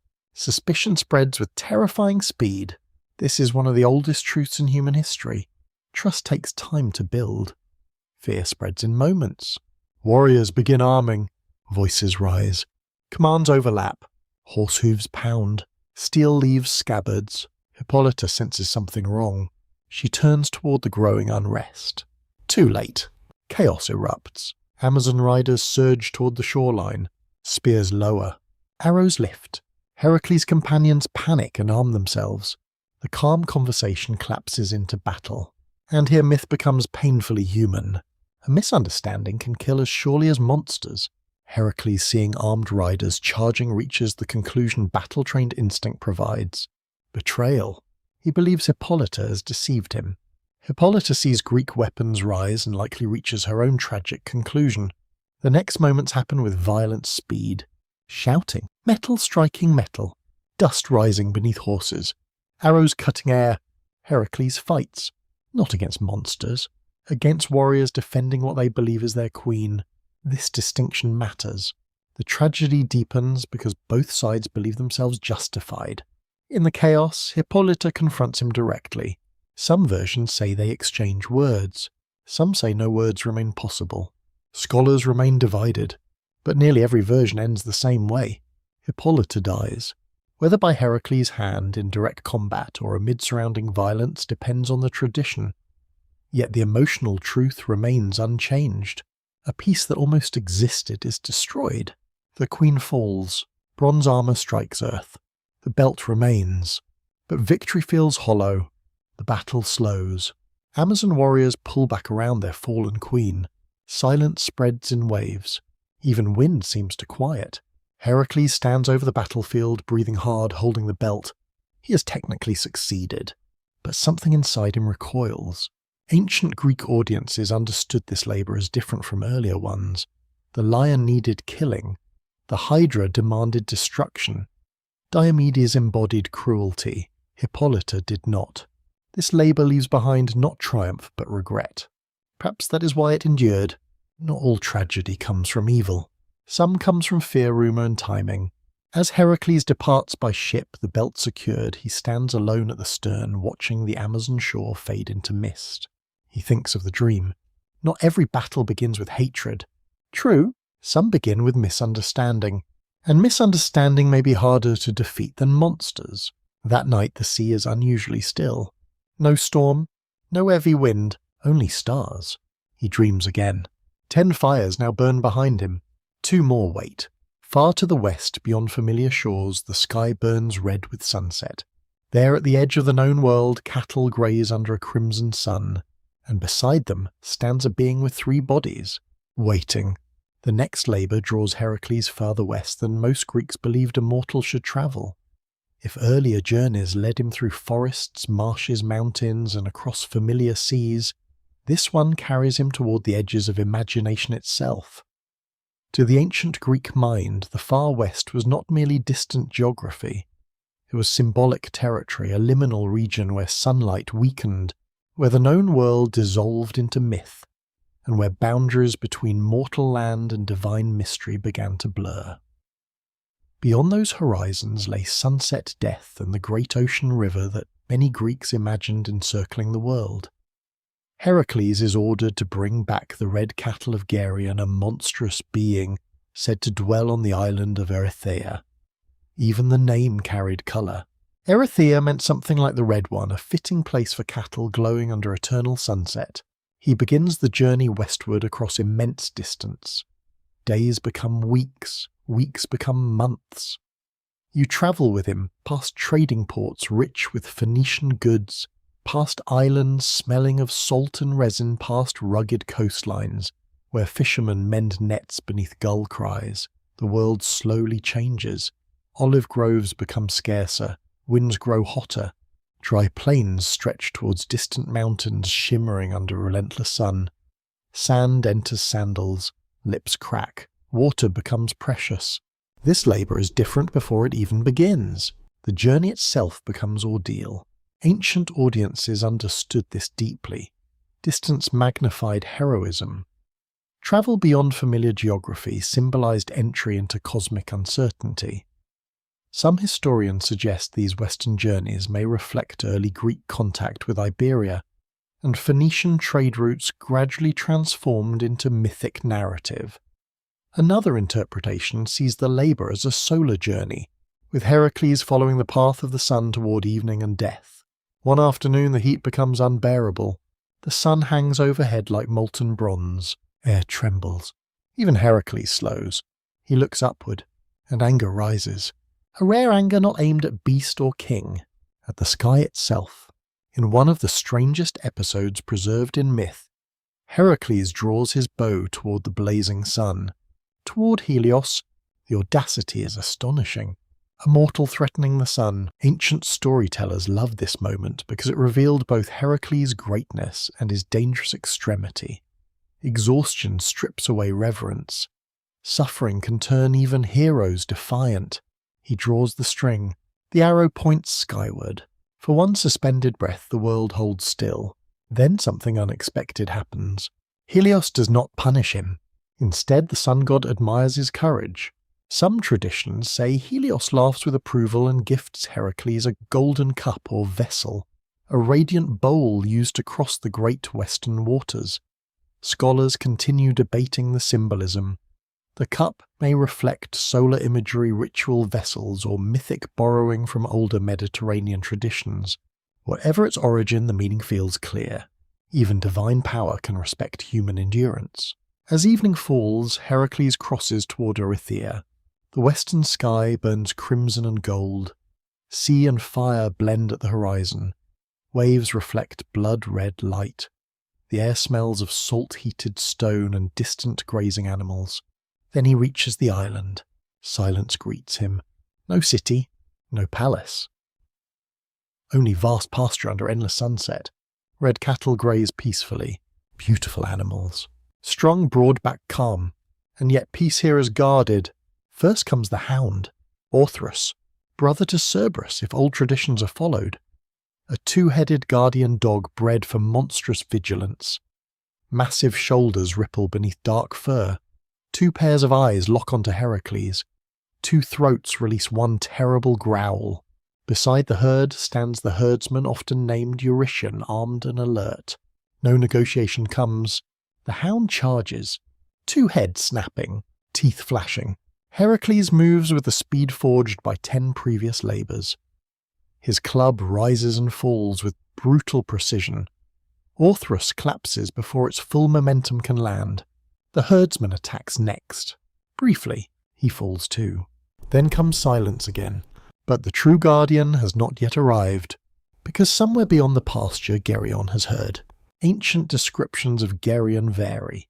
Some portray him with 3 bodies joined at the waist. Others with 3 torsos, 3 heads, 6 arms. Vase paintings and poetry differ. Historians debate whether the triple form carried symbolic meaning tied to triplicity, territorial expansion, or poetic exaggeration. Whatever the interpretation, the image remains unforgettable. 3 warriors and 1 being, 3 bodies moving with single intent. You hear him before you see him. Armour, footsteps, metal. Then he emerges through red dusk. Geryon. Bronze armour gleams under sunset fire. 3 torsos rise from 1 lower form, each armed, each aware. 3 faces turn toward Heracles simultaneously. 6 eyes study him. 6 arms lift shields and spears. His voice comes layered, as if 3 men speak at once. You have crossed the world to steal. Heracles answers calmly. I came because I was commanded. Geryon's 3 mouths almost smile. Command is a poor excuse for blood. The words strike unexpectedly. Because they are not entirely wrong, For a moment the labour echoes Hippolyta. Again Heracles faces not mindless monstrosity, but a being capable of speech, judgment, perspective. Was Geryon evil? Ancient traditions differ. Some portray tyranny, others merely guardianship. Another unanswered question enters the myth. How much of heroism is shaped by the storyteller's side? Battle begins. Spears fly. Heracles dodges, one deflects another with lion skin, barely avoids the third. Fighting Geryon feels unlike any prior opponent. Multiple bodies create overlapping attack angles impossible for ordinary combat. 3 movements, 1 will, no pause. Heracles retreats, analyses, adapts. Again, the pattern of the labours repeats. Raw force alone fails. Geryon presses forward with relentless coordination. Spear thrusts from left, centre, right. Shield angles overlap. Every opening closes. Then Heracles remembers. Hydra venom. His arrows. He creates distance. Draws. Breath steadies. 1 arrow. Released. The poison shaft cuts through sunset air. It strikes. Ancient poets disagree where. Chest, forehead, side. But all agree on the result. Hydra venom enters. Even Geryon's monstrous vitality cannot withstand it. The 3 bodies convulse. 6 arms weaken. 3 voices become 1 broken exhale. Then collapse. Dust rises red beneath dying light. Silence. The guardian falls. Heracles stands breathing hard as sunset deepens toward purple. Victory comes, but not celebration. Only another weight added. He approaches the cattle. They remain calm, unaware of cosmic significance. Animals rarely understand the myths humans build around them. He begins driving them east. And here begins something many listeners forget. Obtaining the cattle was only half the labour. Returning with them may prove harder. As night settles, Heracles camps beside the herd under a sky overflowing with stars. Cattle breathe softly nearby. Small fires crackle. The smell of smoke and animal warmth fills the air. He dreams again. 11 fires burn behind him. 1 remains, but the path ahead twists impossibly long. A voice whispers through darkness. Reaching the end is not the same as returning home. He wakes before dawn. Cold wind moves across the western plain. The herd stirs. The long road east awaits, and somewhere along that road more trials are already moving toward him. Because sometimes the hardest labour begins only after victory seems complete. Morning breaks slowly over the western edge of the world. The crimson glow that gave Erythea its name fades into pale gold, and Heracles begins what seems at first like a simple task. The cattle are his. Geryon is dead. The labour should now be little more than endurance. But the ancient storytellers understood something modern listeners often forget. Victory is rarely the end of difficulty. Sometimes possession creates a longer burden than conquest. Winning something and bringing it safely home are not the same challenge. The herd moves slowly eastward. Hooves thud across dry earth. Dust rises in long amber clouds beneath morning light. Bells tied around a few animals ring with soft metallic rhythm. Heracles walks beside them, club in hand bow across his back lion skin, draped over shoulders now weathered by salt blood, snow, mud and sun. Each labour has left visible residue. Even his silence has changed. Earlier in the journey, silence often came from concentration. Now it carries memory. You walk with him across landscapes that seem endless. Dry Iberian plains give way to rocky hills. River crossings interrupt the march. Winds shift from hot desert breath to cooler coastal currents. At night the cattle settle in uneasy clusters while Heracles keeps watch under vast star fields. Fire crackles, smoke drifts upward. Somewhere wolves howl from distant ridges. For several days peace holds. Then the first disruption comes. Not monster, not king, a simple theft. Some of the cattle disappear during the night. Heracles wakes before dawn to strange gaps in the herd. Fresh hoofprints lead away toward broken terrain. Tracks of men accompany them, thieves. The incident seems minor, yet it carries symbolic weight. Great victories often attract opportunists. Once power is visible, others seek fragments of it. He follows the tracks through scrub and stone until he reaches a band of raiders hiding among low hills. Hungry men, desperate perhaps, greedy certainly. Ancient traditions differ on the details. Some portray brutal confrontation, others suggest swift intimidation, but the outcome remains unchanged. The cattle are reclaimed. Still something troubles Heracles. The dream returns. Reaching the end is not the same as returning home. The labour is teaching endurance of maintenance, guarding, watching, preventing slow loss. This kind of burden feels familiar to anyone who has built something worth protecting. Weeks pass. The herd continues east. Then come divine interference. Because Hera remains patient, ancient storytellers often inserted her hand into this journey in subtle ways. Unable to destroy Heracles directly, she turns to disruption, not attack, disturbance. One version tells of a biting fly, a gadfly, small, almost ridiculous, yet devastating. Hera sends it into the herd. The insect bites. Panic erupts. Hundreds of cattle stampede. Dust explodes into the air. Bells clash chaotically. Horns swing. The orderly herd fractures into violent motion. Heracles runs, shouts, strikes the ground with his club. The plain becomes storm. The Greeks loved such reversals. After lions, hydras, and monstrous kings, a tiny insect creates disaster. Scale deceives. Small causes can trigger enormous consequences. It takes days to gather the herd again. Days, not hours. By the time order returns, Heracles is exhausted in a way direct combat rarely produced. Battle ends quickly. Disorder drains slowly. Ancient listeners understood this deeply. Chaos is often harder to reverse than to create. The journey continues. At one river crossing, floodwater blocks passage. Spring melt from distant mountains has swollen the current. Brown water roars between stone banks. Trees and debris rush past. The cattle refuse. Fear spreads through the herd. Heracles studies the river. Then remembers Argeas. Water, flow, redirection. Some labours echo others. He works with stones and fallen timber, narrowing part of the crossing and slowing current enough for passage. It takes an entire day. Muscles ache, hands bleed. Yet once more intelligence proves equal partner to strength. Every labour is still teaching. Nothing was wasted. One evening, near an unfamiliar settlement, an old shepherd offers shelter. His hut smells of goat milk, wool, and wood smoke. Rain taps softly against the roof. The shepherd studies Heracles across the fire. You carry them like treasure, he says. They are the labour. The shepherd shakes his head. No, I mean memory. Silence. Rain continues. Then the old man adds something strange. The heavier the memory, the more carefully you walk. Heracles says nothing, but the words sink deep. A warning. Or wisdom. Perhaps both. Ancient myths often place profound truths in ordinary mouths. Wisdom was not exclusive to kings or gods. Later that night, Heracles dreams again. 12 fires now surround him. 11 burn low behind.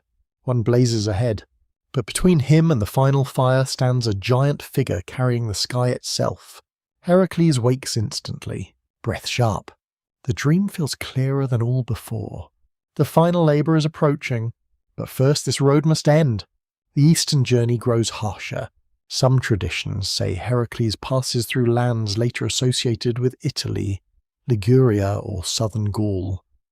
Local myths emerged wherever storytellers wished to connect their region to his route.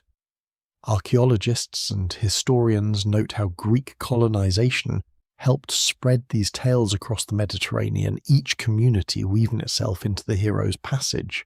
This matters because Heracles gradually becomes larger than Greece. He becomes Mediterranean memory. At one coastal stretch, hostile warriors block passage and demand tribute for crossing their land. Their leader stands armoured, confident, expecting negotiation. Heracles does not stop. The confrontation ends swiftly. The cattle pass. Sometimes myth compresses conflict to emphasize inevitability. Not every challenge receives equal narrative weight. Some exist simply to reinforce scale. The road goes on. Months now. The labour stretches far beyond the battle with Geryon. and something subtle changes in Heracles. He becomes quieter, less reactive, more deliberate. The earlier hero often answered threat with immediate force. This Heracles observes first, conserves energy, chooses action more carefully. Suffering is shaping not just his body but his temperament. Ancient Greeks admired this evolution. Strength matured into wisdom. At last mainland Greece draws near. Familiar mountains rise against the horizon. Olive groves return. Familiar winds carry scents of thyme, sea salt and warm stone. Home, or something like home. The cattle reach Tiryns. Labour complete, Eurystheus receives them with familiar unease. As always, he wants the glory of command without proximity to effort. The cattle in most traditions are sacrificed to Hera. The irony is painful. Heracles' suffering continues feeding the goddess who hates him. Yet something deeper is happening. Only 2 labours remain, or rather 2 official labours beyond the Count Eurystheus manipulates. That night Heracles stands alone outside the city. No cattle bells, no campfire voices, only stars. A strange calm settles. The road west is behind him, but ahead lies something more mysterious than distance. Not monster, not king, a garden, far beyond ordinary lands, a tree bearing golden fruit, and near that tree a burden older than mountains. The dream returns one final time before sleep. A titan kneels beneath the heavens, arms trembling, sky pressing downward, and the voice whispers, "To reach immortality, someone must bear the weight of heaven." By now the shape of Heracles' suffering has changed. The first labours demanded survival, the middle labours demanded endurance. But the labour now placed before him carries a different kind of difficulty, one the ancient Greeks considered especially profound. It is a labour of knowledge. To see something you must first know where it exists. And that is the problem with the golden apples of the Hesperides. No one agrees where the garden lies. When Eurystheus announces the task, even the court falls quiet. Heracles must bring back the golden apples from the sacred garden of the Hesperides, daughters of evening. The fruit was no ordinary treasure. The apples were divine, often said to have been a wedding gift from Gaia to Hera when she married Zeus. Already the irony deepens. Once again, Heracles must obtain something sacred to the very goddess who hates him. The garden is guarded by nymphs and in many traditions by the great serpent Ladon, a sleepless dragon coiled around the tree. But where is this place? Far west beyond ocean north among misty mountains, at the edge of sunset itself, ancient sources disagree. Historians still debate whether the garden reflected old Near Eastern paradise myths, astronomical symbolism or purely poetic geography. The uncertainty becomes part of the labour. Before reaching the apples, Heracles must navigate myth itself. He leaves Tiryns under a pale dawn. The sea wind is mild, carrying scents of rosemary and salt. Olive branches rustle. The world seems calm, yet his mind is restless. Earlier monsters could be tracked. This labour begins with absence. No clear destination, no obvious enemy, only a question. Where do you go when even the map becomes story? The journey becomes wandering. Weeks pass. Heracles questions priests, sailors, shepherds, merchants. Every answer differs. Some point west, others north. One old sailor laughs and says, "If you find the garden, ask the sun where it sleeps." Another warns, "The farther you travel seeking immortality, the more mortal you feel." Such riddles frustrate lesser men. Heracles endures. Then comes another strange encounter.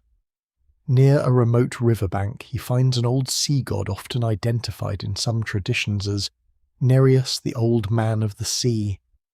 The figure seems ancient beyond measurement, beard white as foam, skin lined like dried riverbeds, eyes clear as winter water.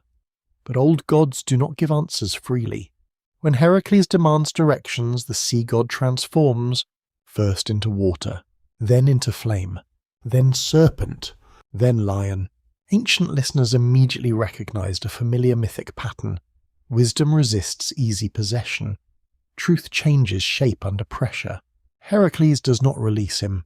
He grips harder. Water slips through fingers, yet he holds. Fire scorches skin, yet he holds. Serpent coils around arms, yet he holds. At last the god returns to original form exhausted. You have learned patience, the old god says. Not strength, patience. That word matters. The labours have changed him. At last the sea god speaks. To find the apples, seek Atlas. The name lands heavily. Atlas. Even those half asleep around ancient fires would feel the weight.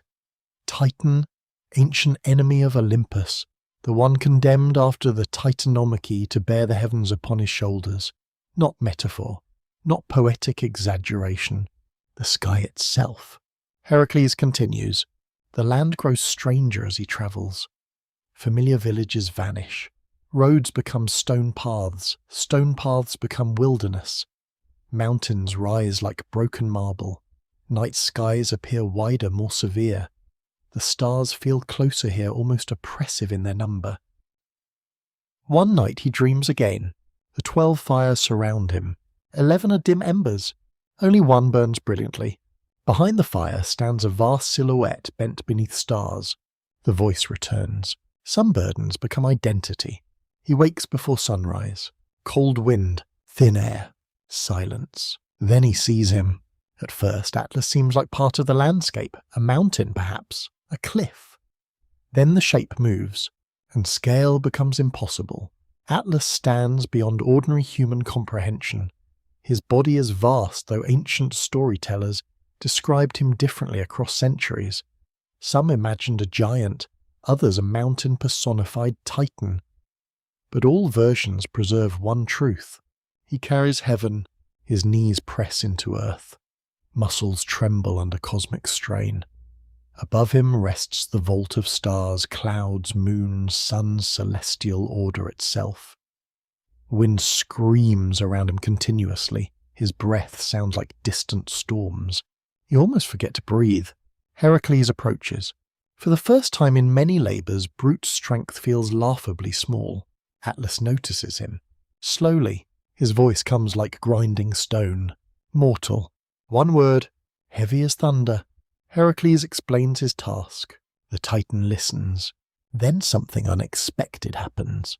Atlas almost smiles. I can fetch the apples. A pause. Hope. Then the condition. But you must hold the sky while I am gone.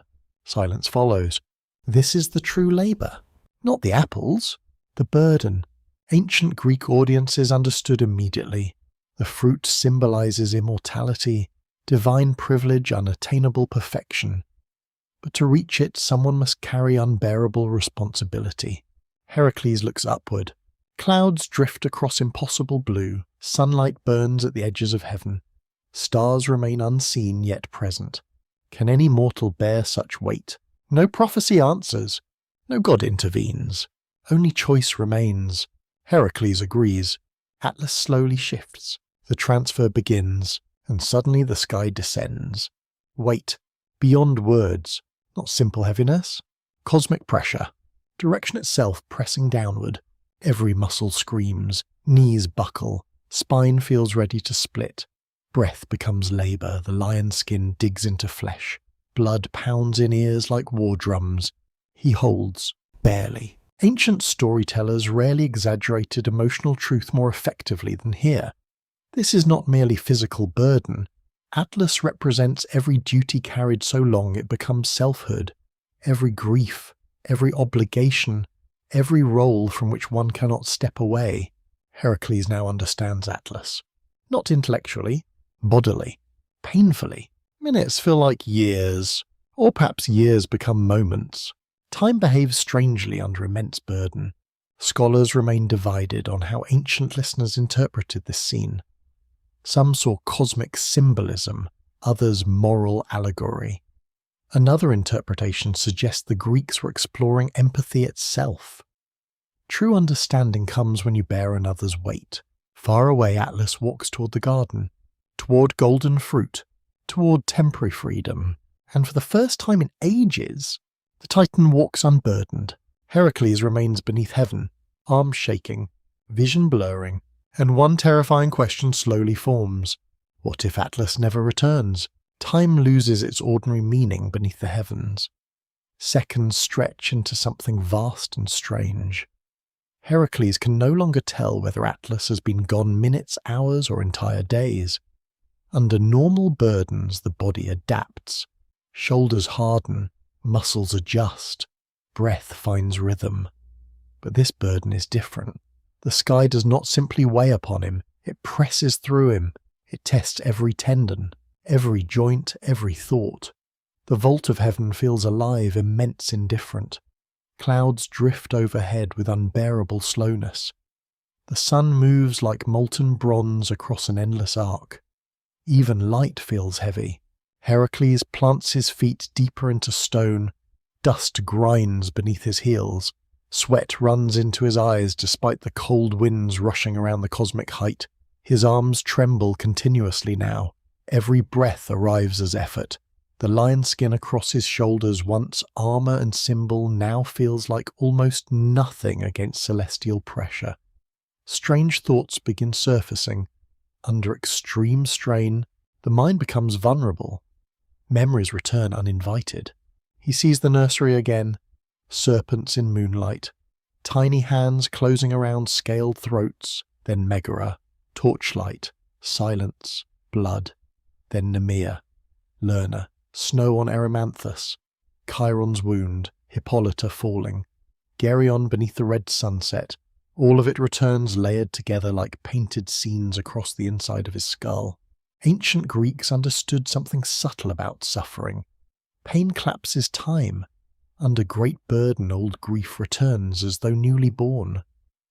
Heracles now carries more than sky. He carries memory.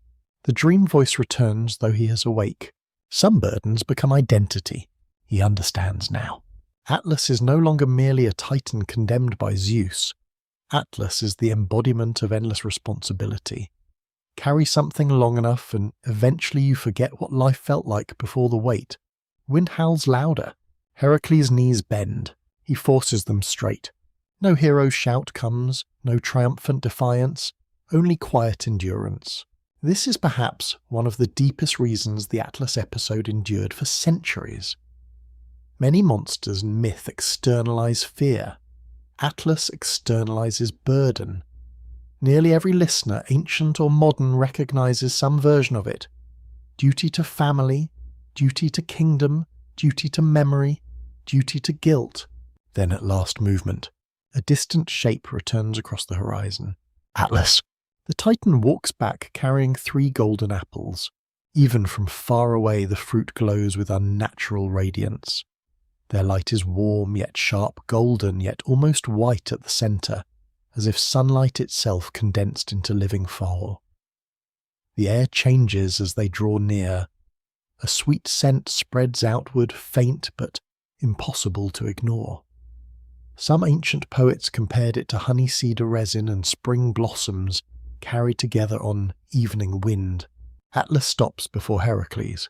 For the first time his posture is different, straighter, lighter. His shoulders are free, and in that freedom something dangerous awakens. He looks at the apples, then at Heracles, then upward. A slow smile appears. It is not cruel exactly, but it is deeply unsettling. "I have the apples," Atlas says. Heracles waits. The Titan continues. "I think I shall deliver them myself." Silence. The meaning lands instantly. Atlas does not intend to take the sky back. Why would he? After ages of suffering, freedom tastes intoxicating. Ancient audiences did not necessarily condemn Atlas here. Many understood the temptation. If release suddenly became possible after endless torment, who would willingly reclaim pain?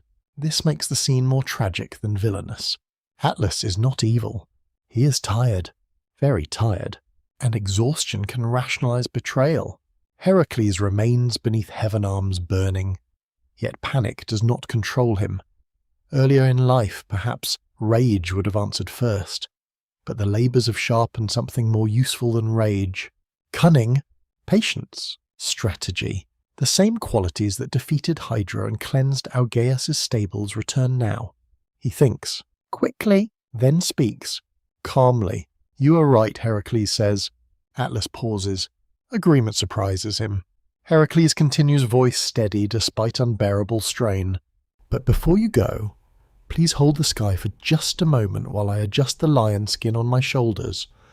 The pressure cuts painfully into my neck. A simple request. Reasonable. Human. Atlas studies him. No obvious deception appears. After all, what threat could a trapped mortal pose? The Titan nods. He steps forward, lifts his arms. The transfer begins again. For one suspended instant, sky hangs between them. Then weight shifts, back onto Atlas. The Titan groans, muscles tense, knees lock. The old burden returns with catastrophic familiarity. And in that precise moment, Heracles moves. Fast. Faster than exhaustion should allow. He snatches the apples, steps back. Free. Atlas understands instantly. Too late. The Titan's expression changes. Shock. Then recognition. Then something almost like reluctant admiration. Heracles stands upright again, breathing hard but free. Pain still radiates through every muscle. His shoulders feel torn, yet he's no longer carrying heaven. Ancient storytellers loved the elegance of this resolution. Atlas' embodiment of cosmic burden is not defeated by force but by wit. Heracles succeeds not by overpowering the Titan, but by understanding him. Strength matured into intelligence. The labours have changed him completely. Atlas speaks at last, a strange calm now in his voice. You have learned, not accusation, observation. Heracles answers softly. Yes. The Titan says nothing more. He resumes his endless burden. Clouds drift. Stars wait for evening. The universe continues. Heracles turns away carrying the apples, but he does not leave unchanged. Something fundamental has shifted. No lion, serpent, king, or monster taught what Atlas taught. Every burden feels impossible from the outside. Only when carried does its true weight become known. As he descends from that impossible place, the air grows warmer. Gravity feels merciful. Wind softens. Birdsong returns. Ordinary earth feels miraculous. He holds the apples carefully. Their glow persists even under daylight. Yet a strange melancholy follows him. He keeps thinking about Atlas, about endless duty, about punishment becoming identity. What happens when suffering lasts so long you no longer know yourself without it? The question lingers. Back in Tiryns, Eurystheus receives the apples with wide eyes and thinly concealed greed. Divine fruit at last rests in mortal hands, but such things rarely remain. In most traditions, the apples are eventually returned to divine keeping, often through Athena, because sacred objects resist permanent possession. Immortality can be touched, not owned. That night, Heracles sleeps deeply for the first time in many months. No dreams of fires, no visions of burden, only darkness. Then near dawn, one final dream. A cave mouth opens into blackness. Cold mist spills outward. A river moves in darkness. 3 heads emerge from shadow. 6 red eyes open, and a voice colder than stone whispers. One labour remains. Heracles wakes. Breath shallow. The apples are gone. Morning light enters. Silence fills the room. He already knows! The final labour will not lead across earth. It will lead below it, into the realm every mortal fears, into the kingdom of Hades, to the gates of the dead. When the final labour is spoken aloud, even the air in the court seems to change. No laughter follows, no whispers, no movement from servants carrying bronze bowls or oil lamps. For once, even Eurystheus appears unable to disguise his fear. The command is simple in wording, impossible in meaning. Heracles must descend into the underworld and bring back Cerberus, the hound of Hades, alive, unbroken, without killing it. Silence settles heavily after the decree. Ancient Greek listeners would have understood immediately that this labour was unlike all the others. Lions, hydras, bulls, kings and titans still belonged to the world of the living. Cerberus guarded the boundary no mortal was meant to cross and return from. This was not merely a labour of strength. It was a confrontation with mortality itself. The Greeks imagined death not always as fiery punishment or eternal bliss, but as descent, downward, into shadow, into memory. into the realm of Hades and Persephone, where the dead existed in diminished form, stripped of warmth, sunlight and breath. To enter alive was almost unthinkable. Only a handful of figures in myth attempted such descent. Fewer returned. Heracles does not depart immediately. For the first time since the labours began, preparation matters more than movement. Before descending, he seeks ritual purification. Ancient Greeks believed sacred boundaries required proper rites. To approach death without purification risks spiritual contamination. So Heracles travels to sanctuaries, priests and mystery cult centres, where secret rites concerning life, death, and rebirth were preserved. Some traditions place him near Eleusis, home of the Eleusinian mysteries. Historians continue to debate how deeply this labour was influenced by those sacred traditions, but the symbolic connection feels powerful. The mysteries offered initiates hope that death was not pure annihilation, not certainty, hope. You walk with Heracles through sacred courtyards washed in morning light. Marble steps feel cool beneath bare feet. Laurel branches hang over temple doors. Incense curls into still air. Priests speak softly. Sacred fires crackle. Grain offerings burn. Water is poured for cleansing. Heracles kneels. He washes blood dust and travel from his hands. Lion skin set aside. Weapons inspected. Mind steadied. One elderly priest studies him for a long time before speaking.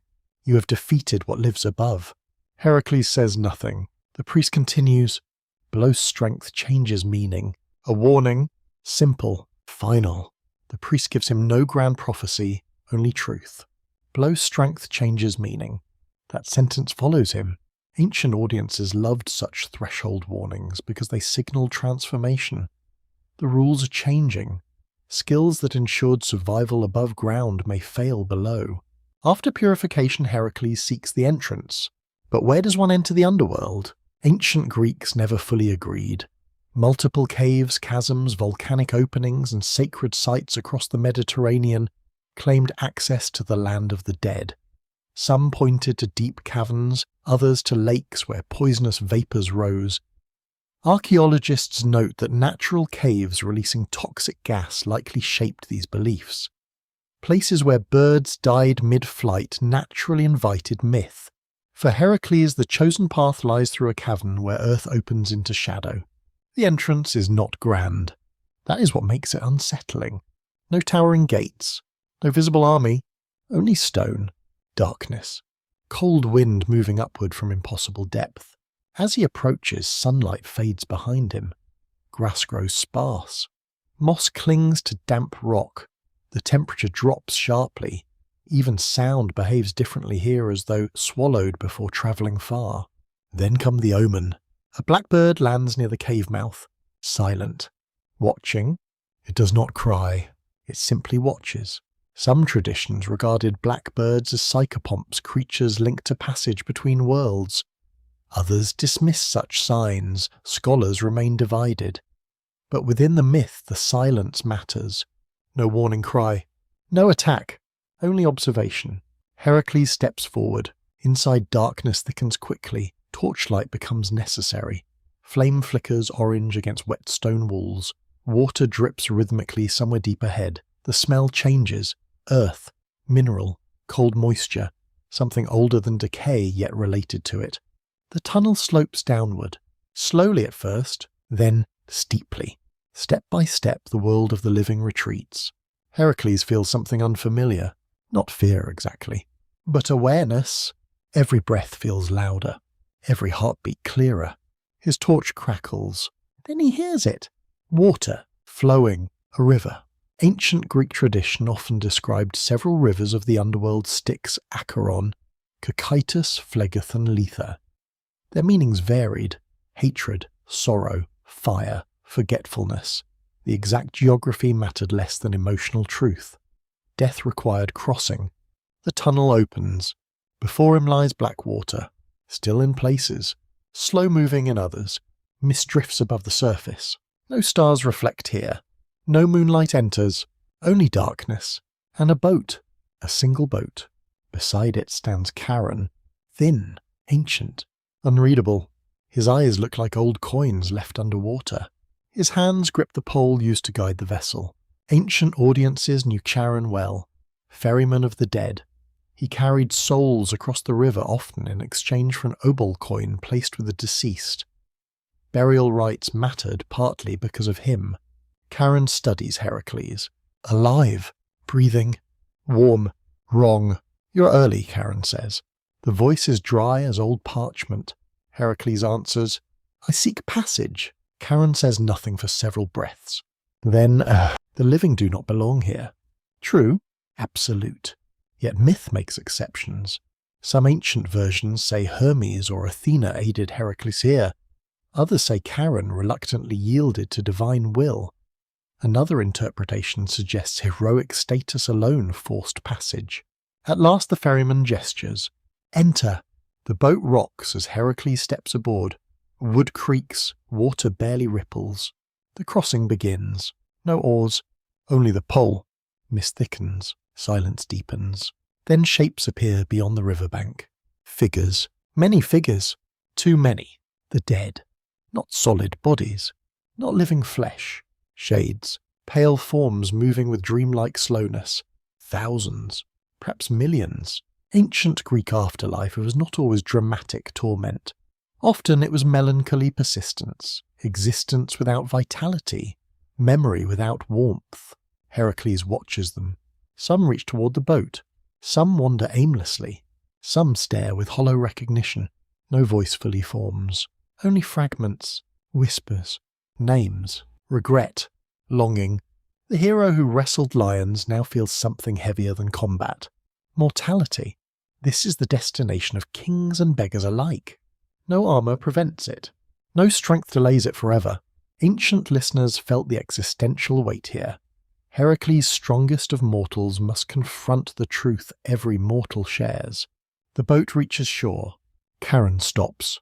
Beyond this, he says quietly, even courage changes. Heracles steps onto the far bank. Cold spreads instantly through his bones. Not physical cold alone, a deeper chill. Absence of sunlight. Absence of life. Ahead stretches the road deeper into Hades, and somewhere beyond shadowed plains, iron gates and ashen fields waits the guardian. 3 heads, 6 burning eyes. Teeth that have tasted every fear mortals hide from daylight. Cerberus waits. And for the first time since the labours began, even Heracles understands something with perfect clarity. There may be no battle strategy for what comes next. Only encounter. Only endurance. Only descent. The farther Heracles walks into the realm of the dead, the more the world of sunlight begins to feel like memory rather than reality. Behind him, the river fades into mist. Ahead stretches a landscape ancient Greek poets struggle to describe, because ordinary language fails in places where life no longer governs experience. The ground is grey, not with ash exactly, but with something drained of colour. No grass grows, no warm wind moves, no scent of olive trees, cedar smoke, sea salt or fresh earth survives here. Even silence feels altered. It is not absence of sound, but the presence of endless quiet pressing against the mind. The dead move around him. Shades, thousands. They drift with faint outlines of former humanity as though memory itself gives them shape. Some still resemble warriors carrying spectral spears. Others appear as old women bent by invisible years. Children, kings, sailors, farmers, lovers, beggars. The great equalizing truth of Greek myth stands fully revealed here. Death strips hierarchy. No crown shines, no wealth glitters, only shadow remains.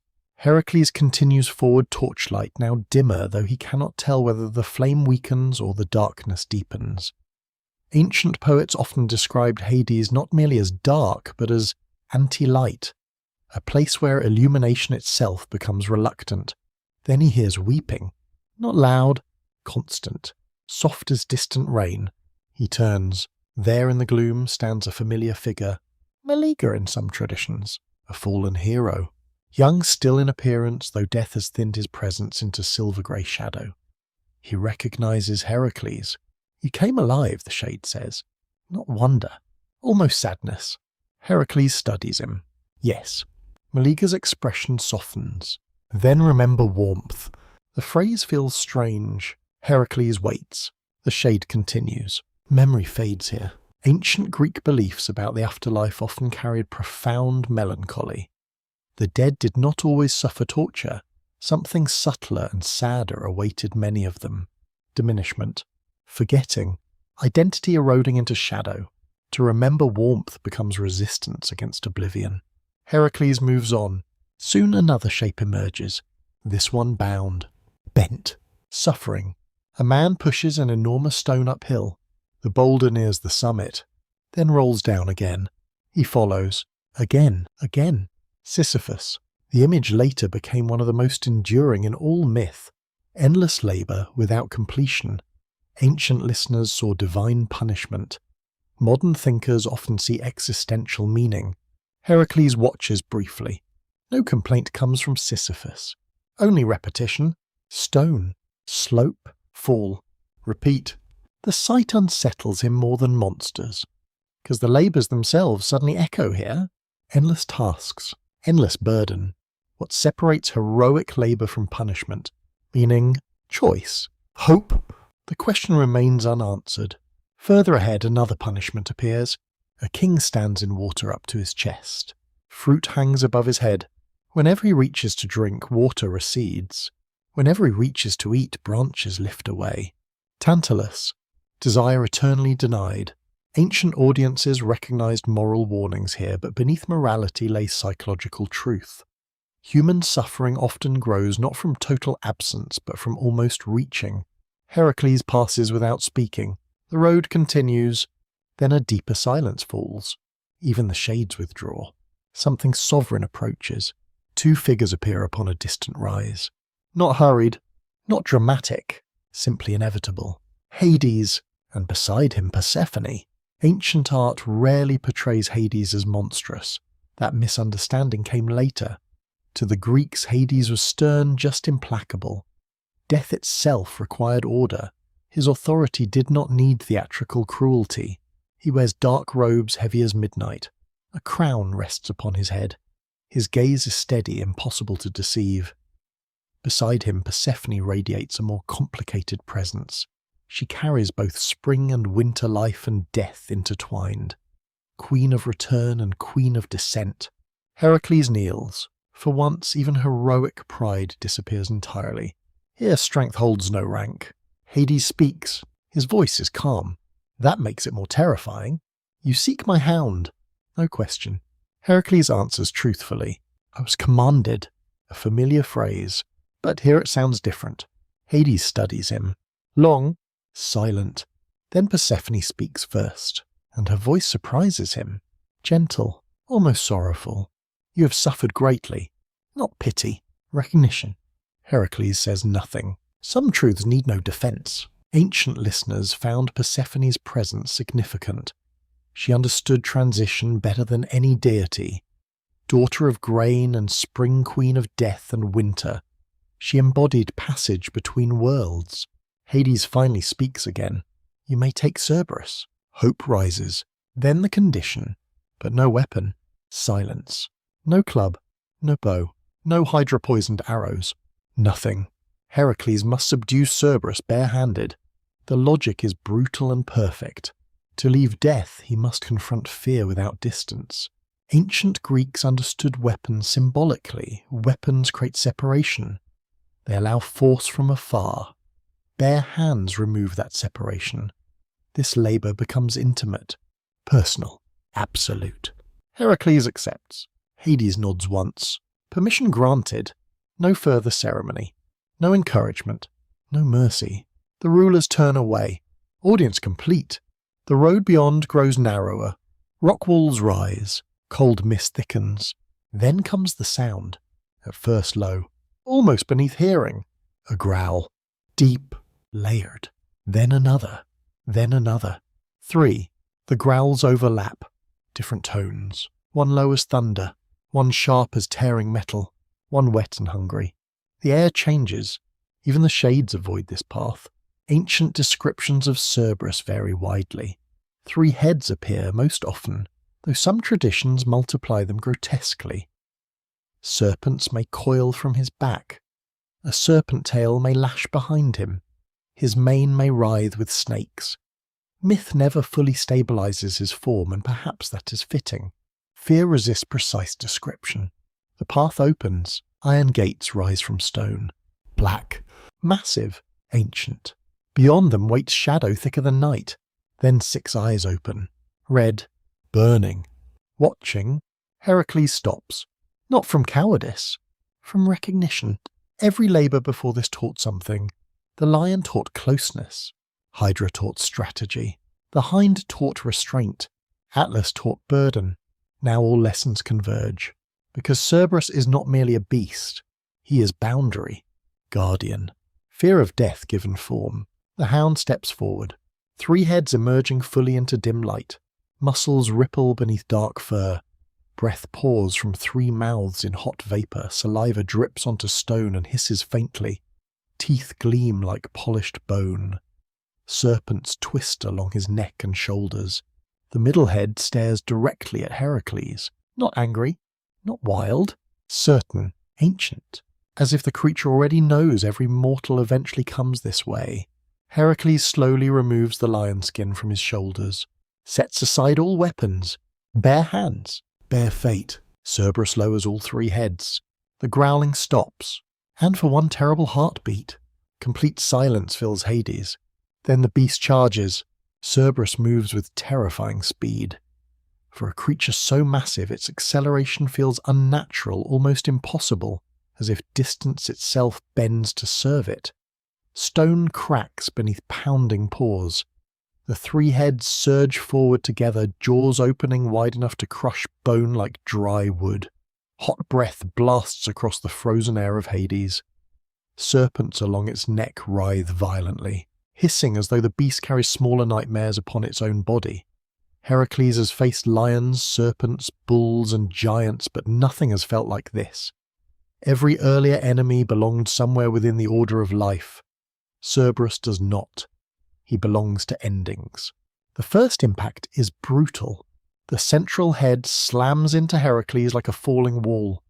He's thrown backward across stone shoulders, grinding hard against the grey earth. Pain explodes through his ribs. Before he fully regains balance, the left head snaps toward his arm. Teeth close around the lion skin, still half draped beside him, tearing through hide with frightening ease. The right head lunges for his throat. Heracles twists, barely. Teeth close where his neck had been a heartbeat earlier. Ancient audiences would have understood the symbolism immediately. Cerberus attacks from multiple directions because death itself offers no single angle of approach. Old age, illness, war, accident, loss. Mortality rarely comes predictably. Heracles rises. No weapon, no shield, only body instinct memory. The hound circles, 3 heads studying him, 3 minds, or one consciousness through 3 mouths. Ancient traditions never fully agreed. Scholars still debate whether Cerberus's multiple heads reflected layered symbolism past, present, future, birth, life, death, or simply escalating terror. Another interpretation suggests something psychologically deeper. Fear has many voices. The beast lunges again. This time Heracles commits. Instead of retreating, he moves inward, toward danger, toward the centre. The lesson of Nemea returns. Some monsters cannot be fought from distance. He drives forward beneath the snapping jaws and wraps one arm around the central neck. Instantly the other 2 heads strike. One clamps onto his shoulder. Pain tears through muscle. The other bites his forearm. Blood runs warm across skin. Still he holds. Cerberus thrashes. The force is catastrophic. Heracles' feet leave the ground. He is dragged across stone. Dust and grey ash rise around them. Serpents lash against his chest and arms like whips. The Greeks deeply understood wrestling a sacred struggle. Here combat becomes pure grappling stripped of all tools. Hero and death lock together. Cerberus twists violently. Heracles tightens. Muscles scream. Every scar earned across 12 labours seems suddenly alive. Hydra burns in memory.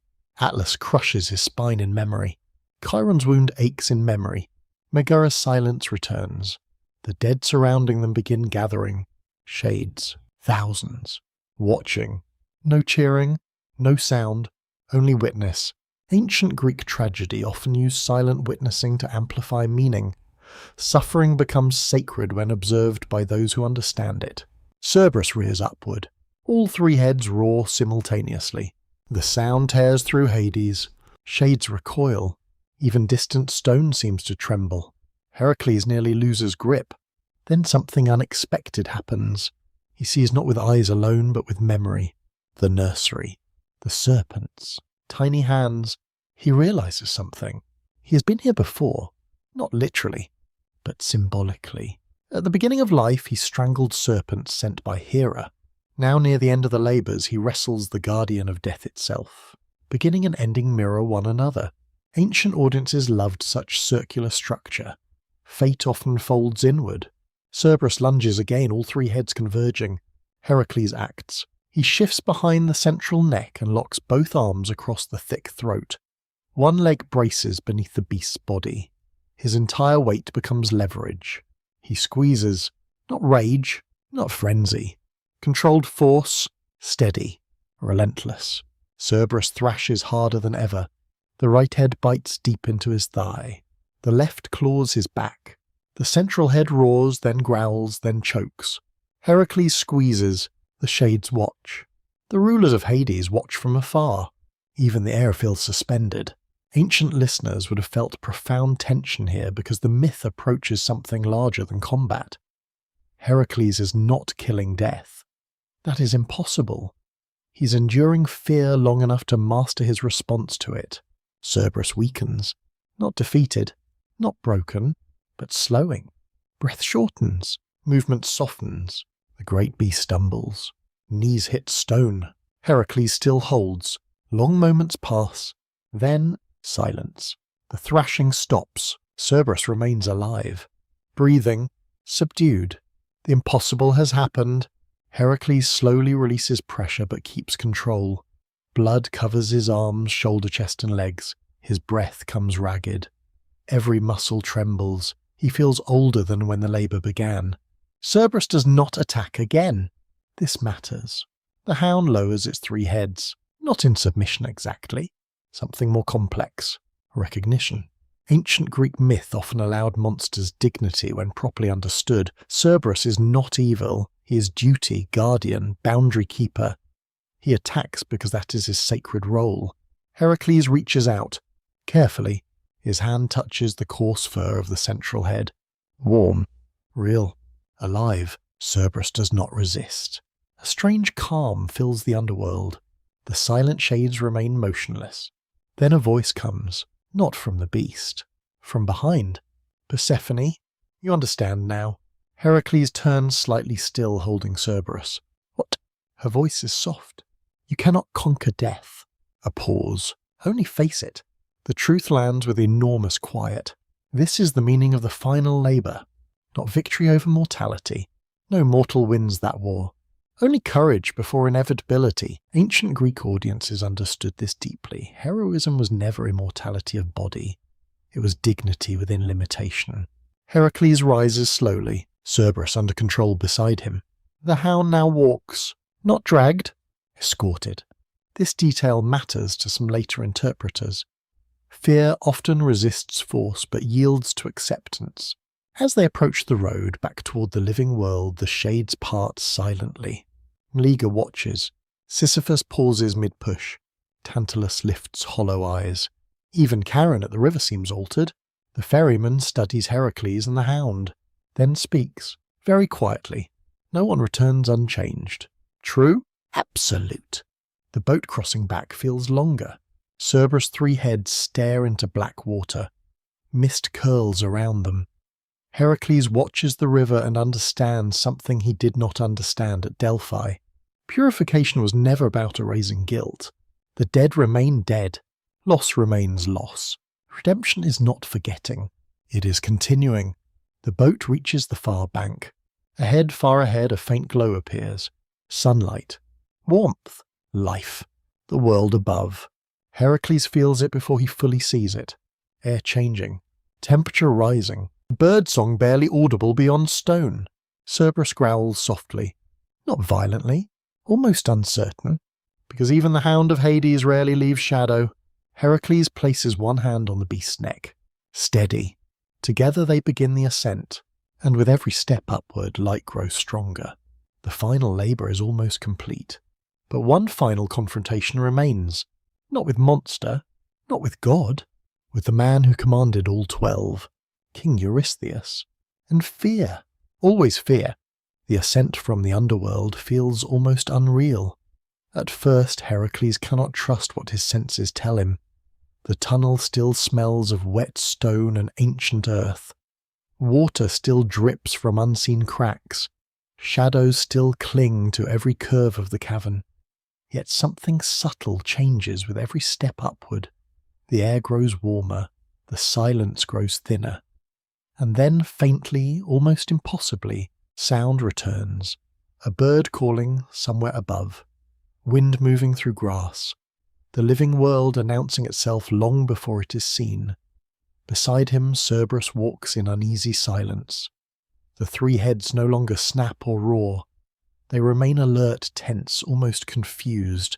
The hound of death has spent eternity where nothing blooms. Even the smell of life feels foreign. Then it happens. Sunlight. At first, a thin blade of gold cuts through darkness ahead. Then more. Then full radiance spills into the cave mouth.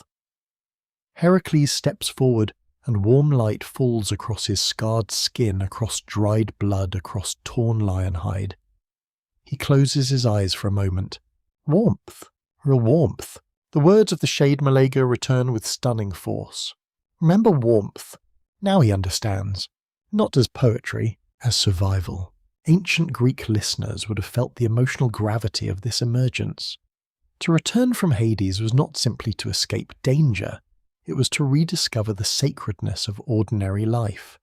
Sunlight, air, birdsong, breath. Things so common they are often ignored become miraculous once lost. Heracles inhales deeply. Grass, soil, pine resin, living earth. The scent alone feels overwhelming. Cerberus recoils slightly from the brightness. One head growls, another blinks repeatedly. The third scans the open world with cold intensity. Serpents along its back hiss at the sun. The journey to Tiryns begins.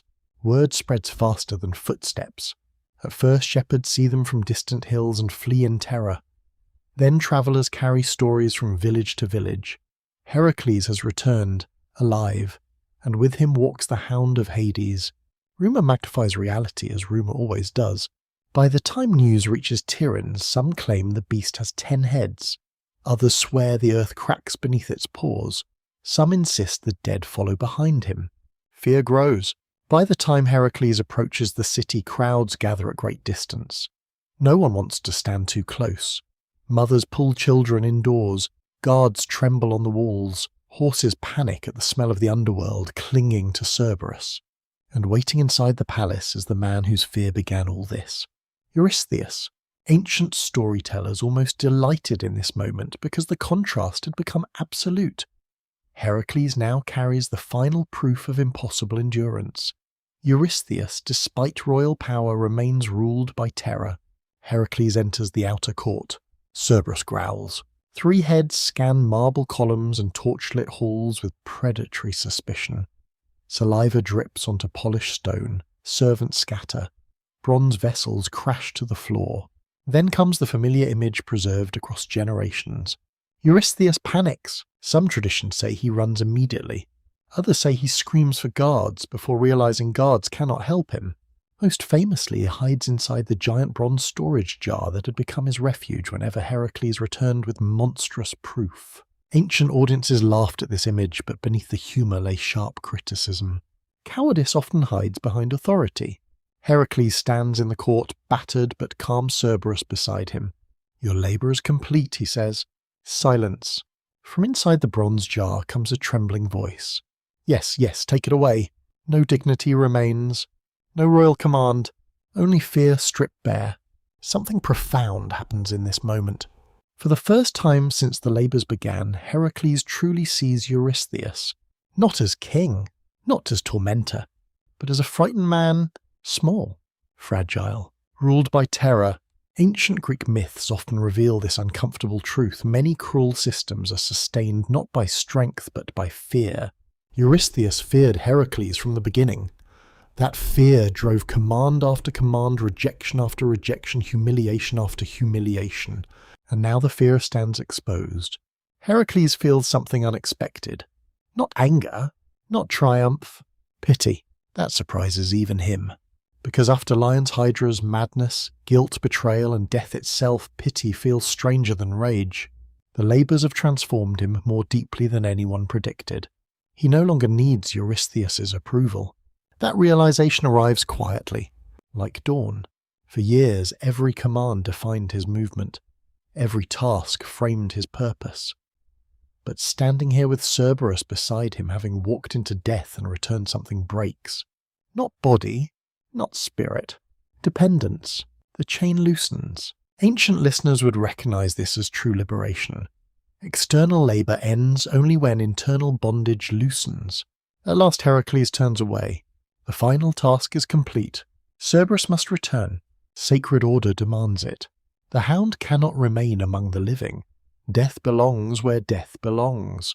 So Heracles leads Cerberus back toward the threshold. The return journey is shorter. No struggle now. Cerberus walks quietly, as if both beast and hero understand something shared. At the cave entrance, Heracles stops. Wind moves softly through grass. Evening light turns gold across the hills. Crickets begin their evening song. Cerberus turns. 3 heads face him. For one long moment neither moves. Then something almost impossible occurs. The central head lowers. Slightly? Not submission. Acknowledgement. Respect. Ancient myth rarely states this directly, but many later interpreters saw meaning here. Fear confronted without denial becomes something other than enemy. Heracles places his hand once more upon the hound's neck. Go. Cerberus turns. 3 heads disappear into shadow. Darkness swallows him. Gone. The boundary restores. Night approaches. Heracles remains alone outside the cave. No commands remain. No labour remains. No monster waits. Only silence. And that silence feels strange. For so long, suffering gave structure. Task followed task. Pain followed effort. Now, nothing immediate remains. Ancient Greeks understood the quiet after struggle could be unsettling. When labour ends, identity must be reconsidered. Who are you when the impossible is finished? That night, Heracles sleeps beneath open sky. No dreams of fires. No prophecies. No monsters. Only stars. Yet before sleep fully claims him, one final thought drifts through his mind. The labours are over, but healing is not. And perhaps that is the deeper truth no oracle spoke at Delphi. Completing suffering does not automatically restore peace. The man who began these labours is gone. Another remains, and tomorrow he must discover who that man is. Morning arrives gently, almost strangely gentle, after so many years of violence, prophecy, and impossible trials. Sunlight filters through olive branches. A soft breeze carries the scent of time dust and distant sea salt. Somewhere nearby, birds call to one another with effortless normalcy. The world continues. That perhaps is the first unsettling truth Heracles faces after the labours. The universe does not pause to honour endurance. Mountains remain mountains. Markets still open at dawn. Fishermen still mend nets. Children still chase each other through village streets.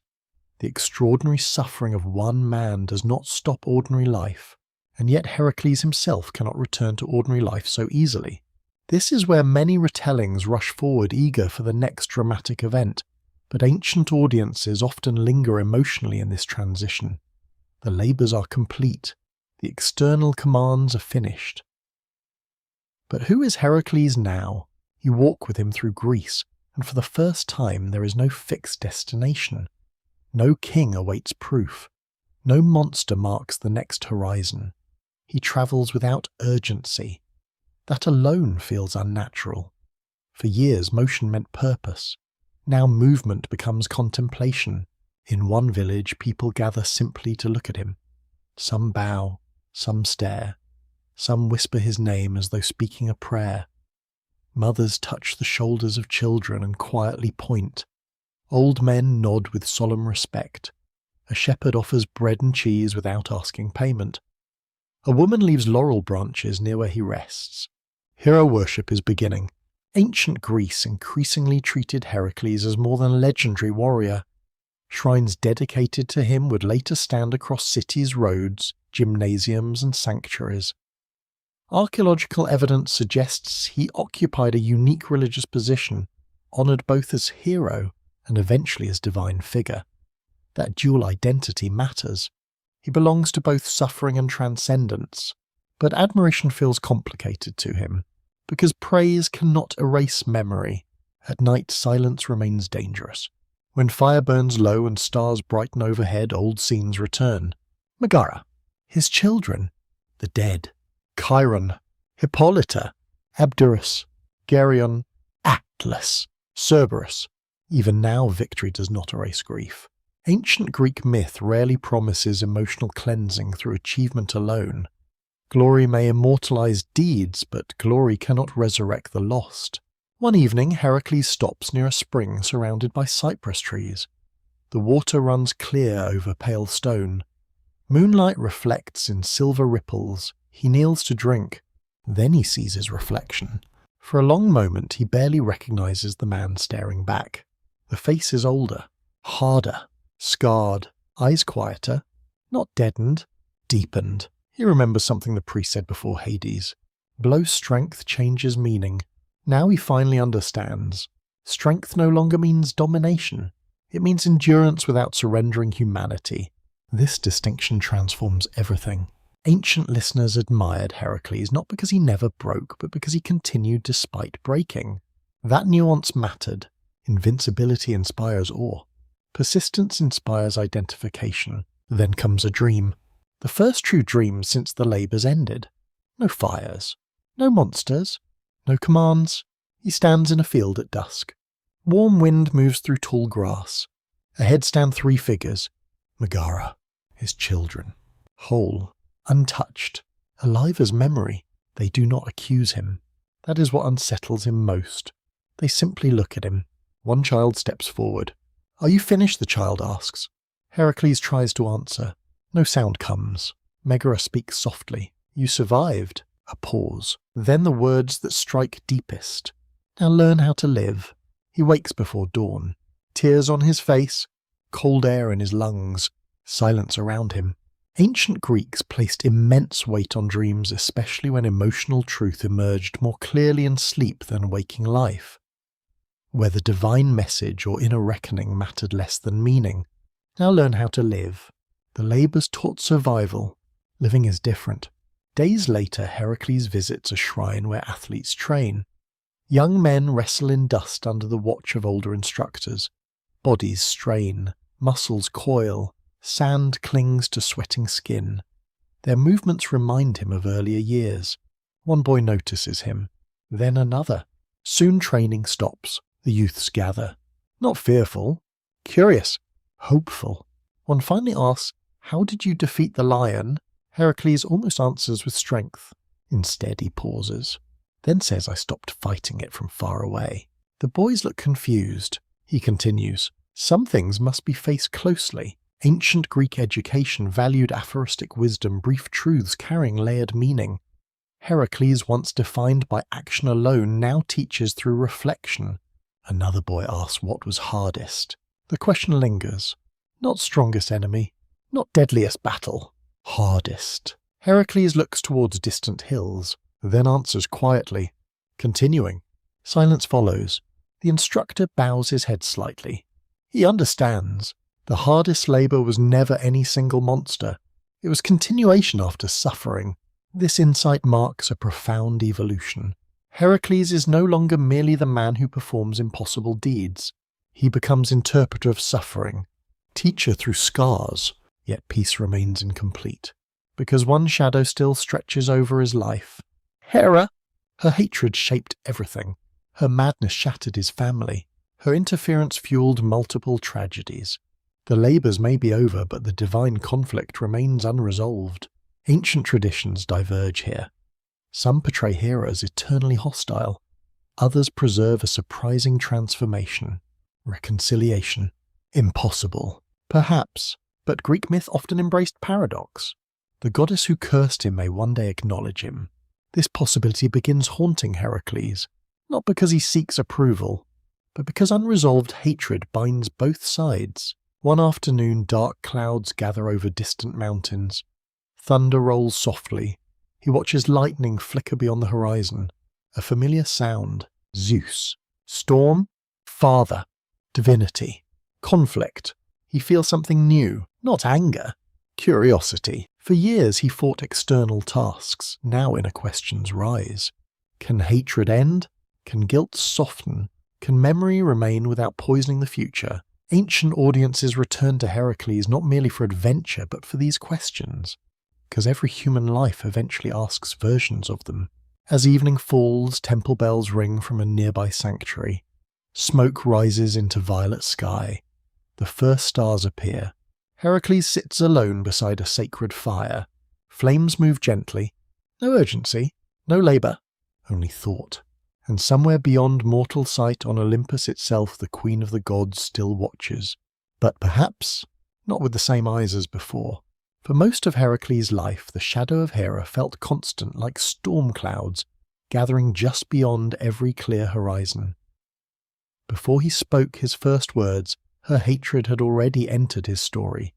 She sent serpents to his cradle. She seeded madness into his mind. She turned moments of peace into catastrophe. She transformed labour into punishment and punishment into legend. To understand Heracles, fully ancient Greeks believed you could never ignore Hera. She was not merely antagonist, she was the shaping pressure of his entire existence. And now with the labours complete, a strange question begins to rise. What remains between them? Hatred that lasts long enough becomes structure. Remove the conflict and emptiness appears where certainty once lived. This is why forgiveness in Greek thought was never simple emotional softness. Forgiveness threatened identity. If the enemy changes, who do you become? Heracles travels south toward older sanctuaries, drawn by instinct rather than command. The roads are quieter now. Summer has deepened. Cicadas sing loudly from olive trees. Wheat bends golden under warm wind. At roadside shrines, faded ribbons tied by worshippers flutter from branches. Offerings of figs, honey oil and flowers gather beneath weathered statues. You walk beside him as he approaches a hilltop sanctuary dedicated to Hera herself. The decision feels almost unthinkable. Why go there? Ancient traditions do not always explain. Some scholars believe later storytellers added such scenes to explore reconciliation between hero cult and Olympian worship. Others suggest Greek religion naturally resisted permanent cosmic hatred. Gods punished, but order eventually sought balance. Still, the image remains powerful. Heracles entering Hera's sacred ground. No weapon drawn. No challenge offered. Only presence. The sanctuary stands in white stone beneath open sky. Marble columns catch afternoon light. Sacred fires burn low in bronze basins. The smell of incense mixes with warm dust and blooming myrtle. Priestesses move quietly through shaded colonnades. None stop him. They know who he is. One elderly priestess approaches. Her hair is silver, her face lined by decades of ritual and observation. She studies him with calm intelligence. You came. Not surprise. Recognition. Heracles nods. I do not know why. The priestess almost smiles. Many arrive before understanding why. She gestures toward the altar. Sit. He does. For a while neither speaks. Only the sound of wind through laurel leaves fills the space. Then the priestess asks the question no one else dared. Do you hate her? Silence. Ancient Greek storytelling often reaches truth through direct questions after long avoidance. Heracles stares at the sacred flame. At last he answers. I hated what happened. A pause. I hated what I became. Another pause. But hate? He stops. Words fail. The priestess waits. Finally he speaks again. Hate kept me moving. There it is. The confession. Not dramatic, not loud, honest. Ancient listeners would recognize its depth immediately. Hatred can become fuel. Dangerous fuel, but fuel nonetheless. Remove it and motion itself feels uncertain.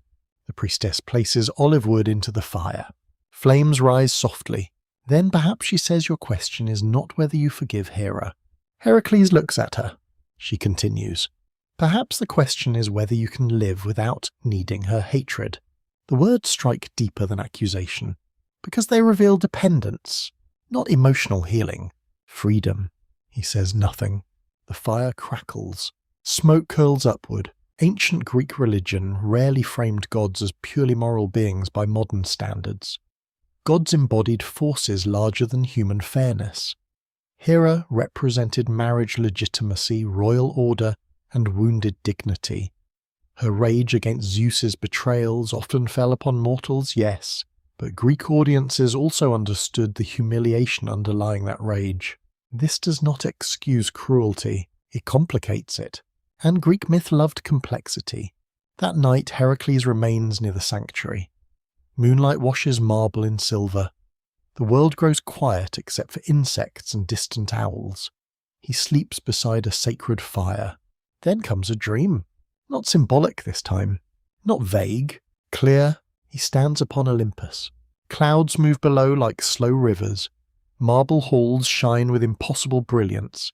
Divine light fills every surface without source. Before him stands Hera. No disguise. No distance. No fury. She looks exactly as a queen should look, beautiful, severe, immense in presence. Heracles does not kneel. Not from defiance. From exhaustion beyond fear. For a long moment neither speaks. Then Hera does. You endured. 2 words. Simple. He almost laughs at the understatement. Instead he answers quietly. Yes. She steps closer. Her gaze is impossible to escape. Ancient. Piercing. Then comes the question he never expected. Do you understand why I hated you? Silence. Heracles thinks. He could answer with anger. With accusation.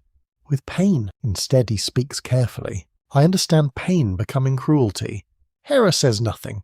But something shifts. Very slightly. Ancient audiences treasured these moments because true dialogue requires risk. Both sides must speak beyond old scripts. Heracles continues. You punished what reminded you of betrayal. Hera's expression hardens, then softens. Barely. Not warmth. Recognition. Perhaps no complete forgiveness exists here. That would feel too simple for Greek myth. Instead, something subtler emerges. Understanding without erasure. Pain acknowledged without denial. Hera speaks again. You carry much. He almost answers bitterly. Instead, yes. Then the final exchange. Her voice grows quieter. One day your suffering will end. A pause. And when it does, she does not finish. The dream dissolves. He wakes before dawn. The fire has burned low. Birdsong begins. The sanctuary glows gold in early sunlight. Was it truly Hera? A divine visitation, or a dream shaped by exhaustion and reflection? Scholars remain divided as they are with many sacred narratives. But perhaps certainty misses the point. The meaning remains. Hatred no longer governs him.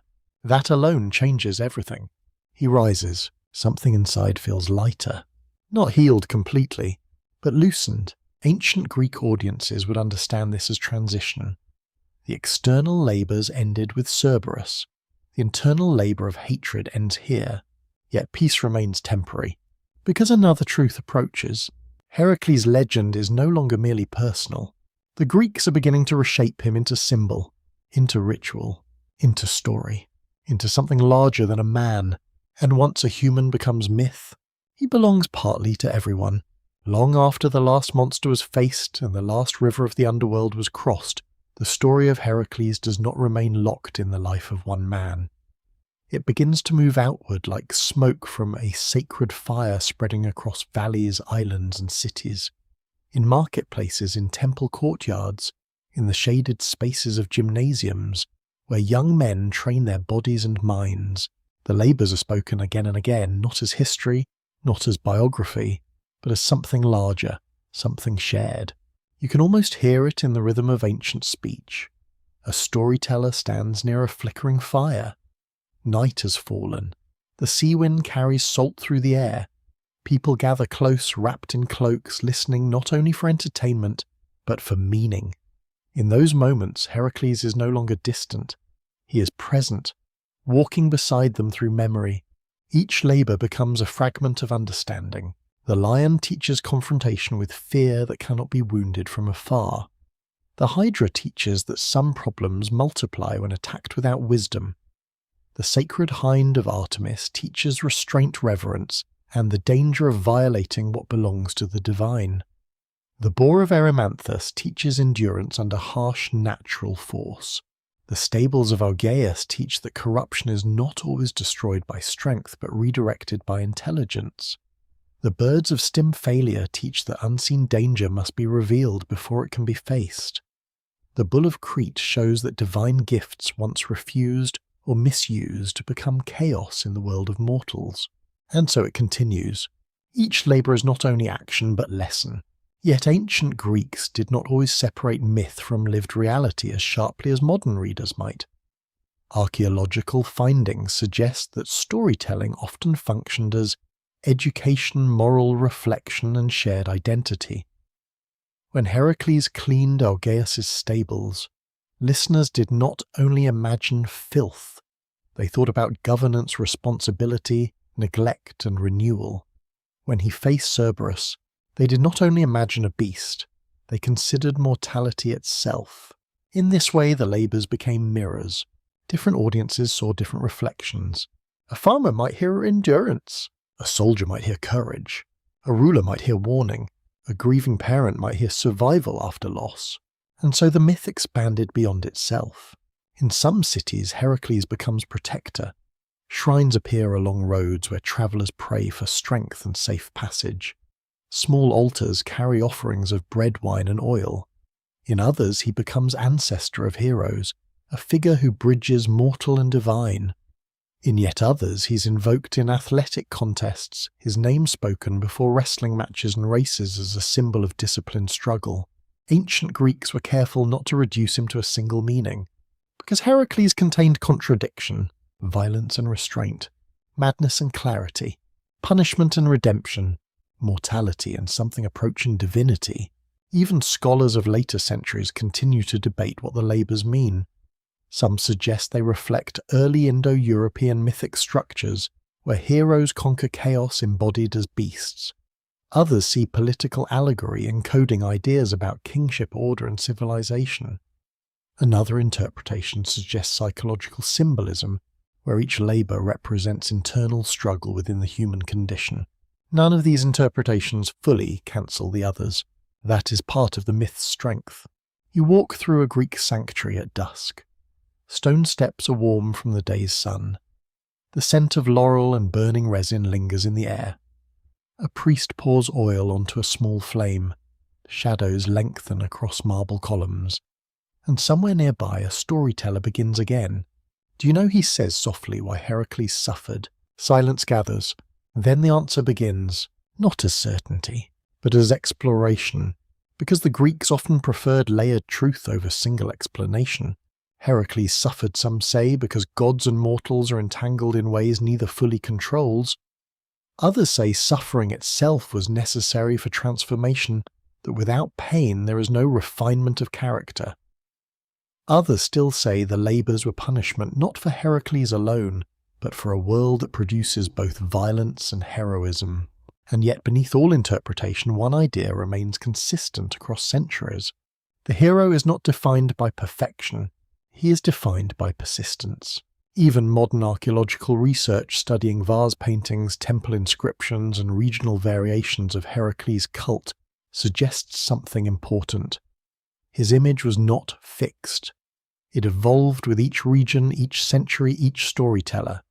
In some places he's youthful, in others aged. In some he is divine, in others deeply human. This flexibility is not weakness in the myth, it is its survival. Because Heracles was never meant to be only one thing. He was meant to be many things at once.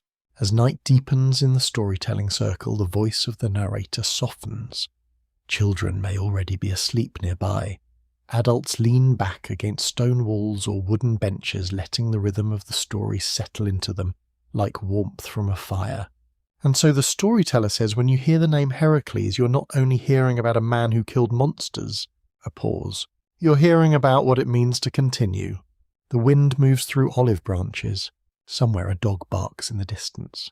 The sea shifts quietly beyond the hills. And the story does not end.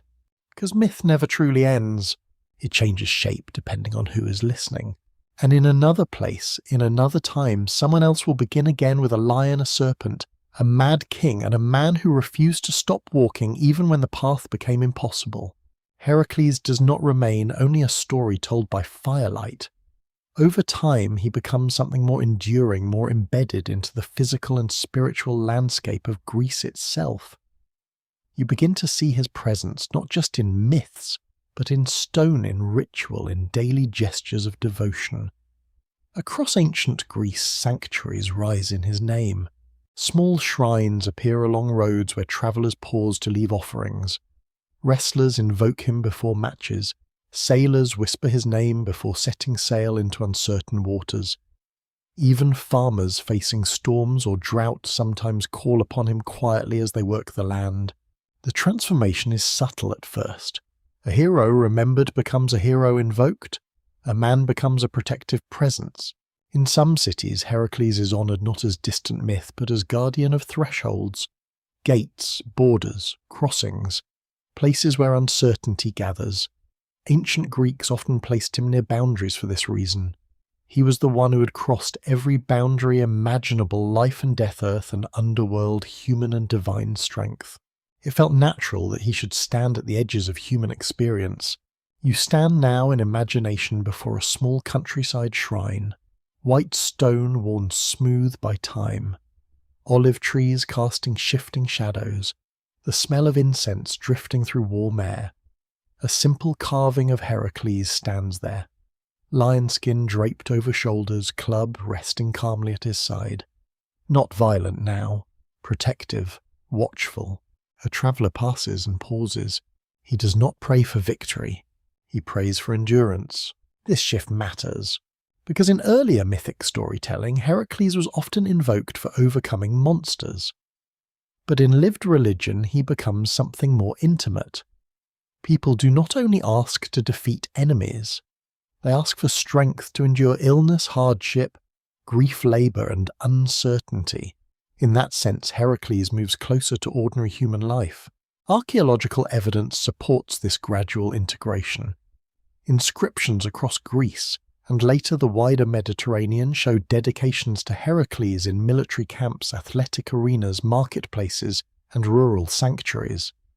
His image appears on pottery coins and temple reliefs, each depiction slightly different yet recognizable, strong-grounded, carrying the lion skin that marks him as both survivor and conqueror. Yet what is most striking is not only his image, but how people relate to him. They do not fear him, they identify with him. In one imagined scene you enter a gymnasium where young men train under the watch of an older instructor. Dust rises from sand-covered ground. Bodies strain in controlled combat. The rhythm of exertion fills the air.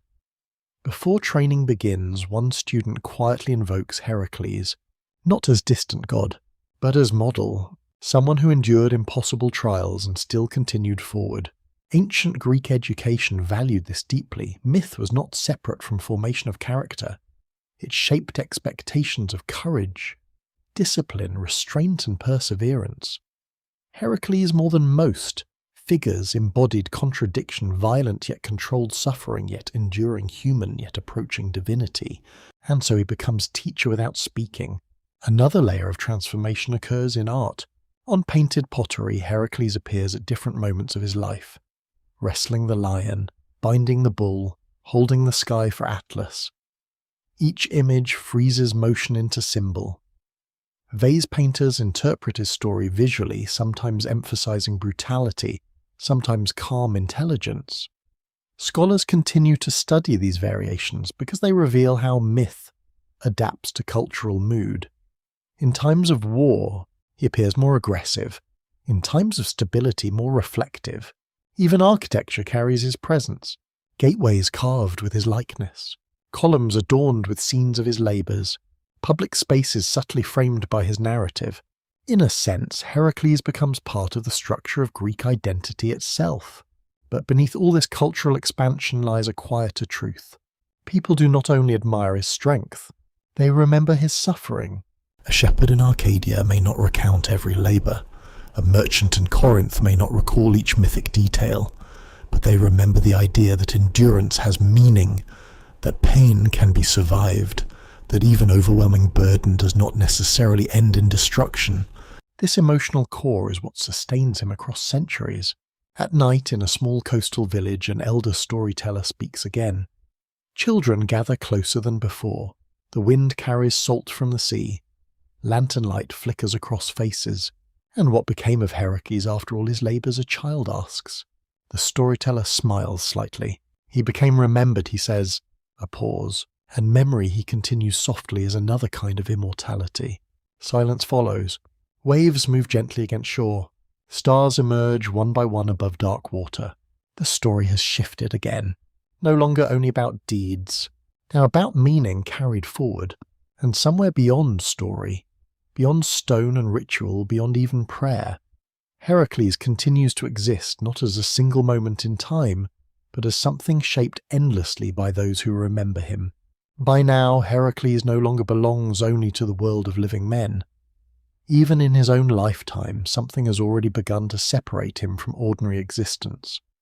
People speak his name as if it carries weight beyond biography, as if it belongs to the structure of the world itself. But immortality in Greek thought is never simple.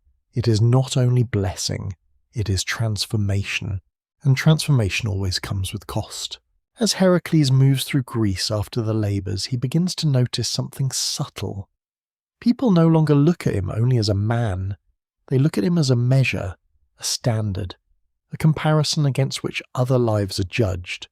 Strength is no longer just his own. It becomes a language others use to describe possibility. In one village, a young warrior tries to lift a stone that others have failed to move. When he succeeds, someone whispers like Heracles. In another place, a grieving mother speaks of endurance through loss, and someone replies even Heracles suffered. His name begins to replace explanation itself. This is how myth spreads beyond story into identity. Yet for Heracles himself, this fame feels strangely distant. The labours are not fading. They remain present in body and memory. Scars across his skin are not symbols to him. They are reminders of each moment where choice narrowed into survival, of each decision where no outcome was clean. You walk with him through quieter regions now where olive groves stretch toward distant hills and rivers reflect slow-moving clouds. Birds move across open sky. Life continues in ordinary rhythms. But within Heracles, something unsettled remains. Ancient Greek tradition often emphasized this tension. Glory and suffering are not opposites, they're intertwined. The greater the fame, the heavier the memory attached to it. To be remembered is to be carried forward in the minds of others, sometimes accurately, sometimes distorted. At a small sanctuary along the road, Heracles stops again. The place is simple stone altar, faded carvings, olive trees bending in wind. Travellers leave offerings, not for victory but for protection. A merchant touches the stone and whispers for safe passage. A soldier bows his head briefly before continuing on. Heracles watches silently. He realizes something then. People do not see the full weight he carries. They see the result. Not the nights of exhaustion. Not the moments of doubt. Not the cost of each labour. Only the outcome. Ancient audiences understood this gap deeply. Myth compresses suffering into narrative, but lived experience expands it endlessly. Heracles embodies that compression. He becomes what remains after pain has been filtered into story. Later that evening, he sits alone beside a fire. Wind moves through trees. Flames flicker against stone. The world feels calm again, almost deceptively so. He thinks of Atlas, of the sky pressing downward, of how easily burden can become identity. Then he thinks of Eurystheus, of commands spoken from fear, of authority built on avoidance, of how power often depends on those willing to suffer on its behalf. A quiet realization forms. The labours did not only test strength, they revealed systems of fear, avoidance, cruelty, and misunderstanding that exist beyond monsters. Monsters were only their shapes, not their origins. That night, a traveller joins him briefly at the fire. The man does not recognise him at first. Only later does realization dawn slowly, almost hesitantly. "You're him," the traveller says. Heracles does not answer immediately. Then, "I'm someone who survived." The traveller nods, uncertain how to respond. There is no proper reply to that, because survival is not a story conclusion. It is a state of continuation. After the traveller leaves, Heracles remains by the fire alone again. The flames shrink slowly as night deepens. Above him, stars scatter across the sky in quiet brilliance. He begins to understand something difficult. Immortality, as the Greeks imagined it, is not only about living forever, it is about being remembered forever. And being remembered means being fixed into form by others. The lion slayer, the monster killer, the strong one, the unstoppable one. But none of these are complete. They are fragments. That is the price of fame. To be understood, partially, endlessly repeated, never fully known again in life as one once was. A wind passes through olive branches. Firelight flickers across his face. For a moment he looks less like a hero of legend and more like a man sitting quietly in the aftermath of something too large to fully contain.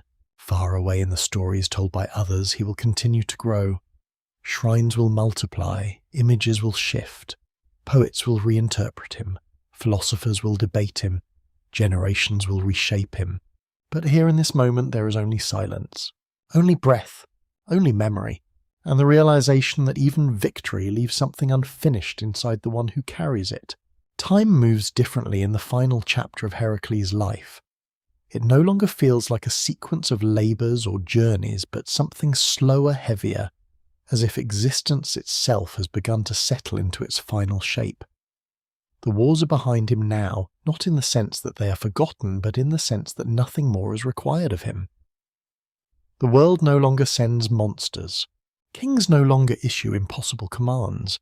Even the gods seem distant, as though watching from a place where intervention is no longer necessary. Yet peace for Heracles does not arrive as relief. It arrives as uncertainty. You walk with him through the landscapes of Greece one last time. Olive trees bend in warm wind. Rivers move steadily toward the sea. Shepherds guide flocks across familiar hills. Life continues without pause as it always has. But within Heracles something is changing. The body that once carried unimaginable burdens now feels strangely restless when idle. Strength without purpose becomes a different kind of weight. Ancient tradition places the final turning point on Mount Weta. A mountain of stone and wind where sky feels closer and the world below seems distant and small. It is here that Heracles begins his final ascent. Though, at first, it is not clear to him that this is an ending. He believes perhaps that something still remains unresolved. Ancient myths often frame this moment with ambiguity. Is this destiny? Is this accident? Or is it the final consequence of a life shaped by divine entanglement? The air grows cooler as he climbs, pines thin out, rock replaces soil. The wind carries a sharper edge as though the mountain itself resists presence. Somewhere below, villages continue their ordinary rhythms, unaware that a story is reaching its final threshold. It is here that the garment appears in myth, a robe often described as a gift or offering, sometimes associated with loyalty, sometimes with deception. Deianira, his wife, in many traditions is tied to this moment. Some versions say she believed the robe held a charm to preserve love. Others suggest misunderstanding, rumour, or manipulation played a role. Historians continue to debate whether this episode reflects ritual symbolism, tragic narrative invention, or older mythic patterns about unintended consequence. What matters within the story is not certainty, it is impact. When Heracles puts on the robe, pain begins almost immediately. Not ordinary pain, not injury, something deeper, as if fire enters fabric and becomes indistinguishable from skin. He tries to remove it, but it clings. Heat spreads, then burns, then consumes. The mountain becomes witness. Wind carries no relief. Stone offers no shelter. Ancient audiences would have recognized the symbolic force of this moment.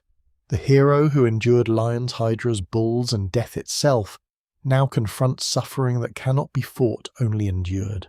He cries out, not in defeat of spirit, but in recognition of limit. For the first time, strength is not the answer. He calls to those with him.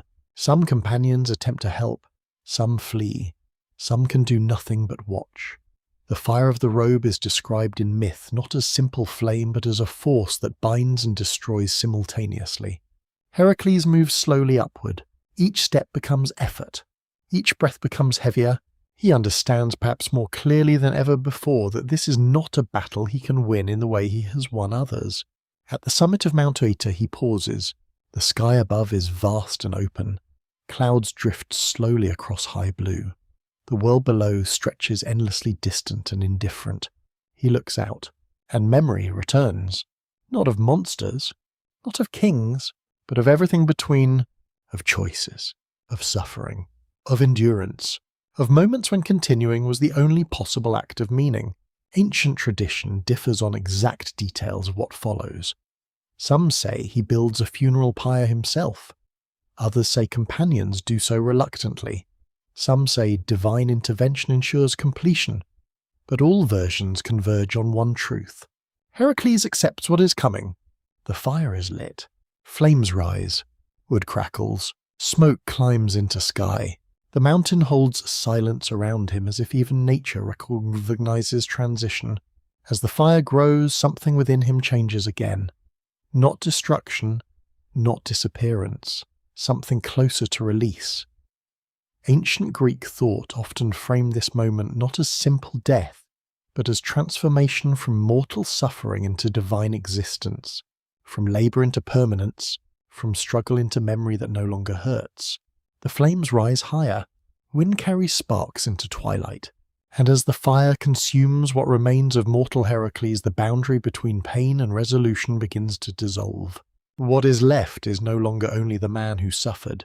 It is something the Greeks would later call divine, not because suffering is erased, but because it is no longer bound to flesh. The mountain stands in silence. The world continues below, and the story at its deepest level prepares for its final movement, not ending, but transformation into myth that will never die. The fire on Mount Oeta burns through the night, but it does not behave like ordinary flame. It rises in tall, steady columns as if something within it resists destruction, even while accepting it. Smoke drifts upward into a sky already crowded with stars, blending mortal effort with something older than memory. From below, the mountain appears like a quiet silhouette against the heavens, unmoving, eternal. The world beneath continues as it always has. Rivers flow, winds pass through valleys. Shepherds watch their flocks beneath constellations that have not changed in living memory. Yet something within the order of things has shifted. Heracles is no longer fully within the world of suffering. Ancient tradition often describes this moment with deliberate ambiguity. Some say Zeus himself observes from Olympus. Others say silence itself becomes the witness. What matters is not spectacle but transition. The mortal body that endured 12 impossible labours is no longer the final definition of what Heracles is becoming. You stand at the edge of myth with him as the flames begin to soften. The roar of fire slowly gives way to quieter crackling. Wind moves through the mountain with unusual gentleness, as though even air is uncertain how to respond. There is no triumph here, no defeat, only passage. In Greek understanding, death was not always an endpoint of meaning. It could be transformation, elevation, or separation of parts that no longer belong together. The mortal suffering, the exhaustion, the scars, the memory of pain all remain on one side. Something else moves beyond. Heracles in later tradition is received among the divine, not because suffering is erased, but because it is completed. Hera, whose presence shaped so much of his mortal life, is often described in later versions as finally recognizing him not as enemy but as figure within divine order. The hatred that once defined their relationship does not vanish instantly in all tellings. Some myths preserve reconciliation, others preserve silence. Ancient Greece did not always demand emotional resolution in the modern sense. Sometimes balance was enough. The fire begins to fade, and as it fades, the image of Heracles changes in the imagination of those who remember him. He is no longer only the man who strangled serpents in a cradle, no longer only the one who wrestled lions, hydras, and impossible beasts, no longer only the one who carried the sky for a titan. He becomes something broader, a presence that exists between endurance and transcendence. As dawn approaches, the mountain light shifts from deep indigo to pale gold. The last embers of fire glow briefly, then settle into ash. From a distance, nothing remains that clearly marks the final moment. No monument, no inscription carved into stone. Only memory carried forward by those who tell the story. And memory in Greek thought is not passive. It is active continuation. It reshapes what has gone into something still present. Far away in temples across Greece, people will later speak his name not only in recounting labours, but in seeking protection, endurance, courage, and survival. Statues will stand in his likeness. Festivals will remember him. Athletes will invoke him before struggle. Travellers will whisper his name at crossroads. His story will no longer belong to one life, but to many. On Olympus, tradition says he is received among the gods, not as replacement for mortality, but as completion of it. Below, the world continues unchanged in appearance, yet subtly altered in meaning. The same sky, the same sea, the same earth, but now carrying within it the echo of someone who passed through, suffering without being destroyed by it. And in that echo, Heracles remains, not as fire, not as flesh, but as presence carried forward in story. The kind of presence that does not fade when spoken aloud, the kind that survives because humans continue to need it. In the final quiet, there is no roar of victory, no final battle cry, no closing command. Only wind moving across Mount Oeta, only light spreading across the horizon, only the sense that something vast has completed its movement through the world of mortals. And somewhere beyond the smoke, beyond the stars, beyond the reach of ordinary time, the story does not end. It continues, because Heracles, now fully myth, belongs no longer to one life, but to every generation that still listens in the dark and wonders what it means to endure.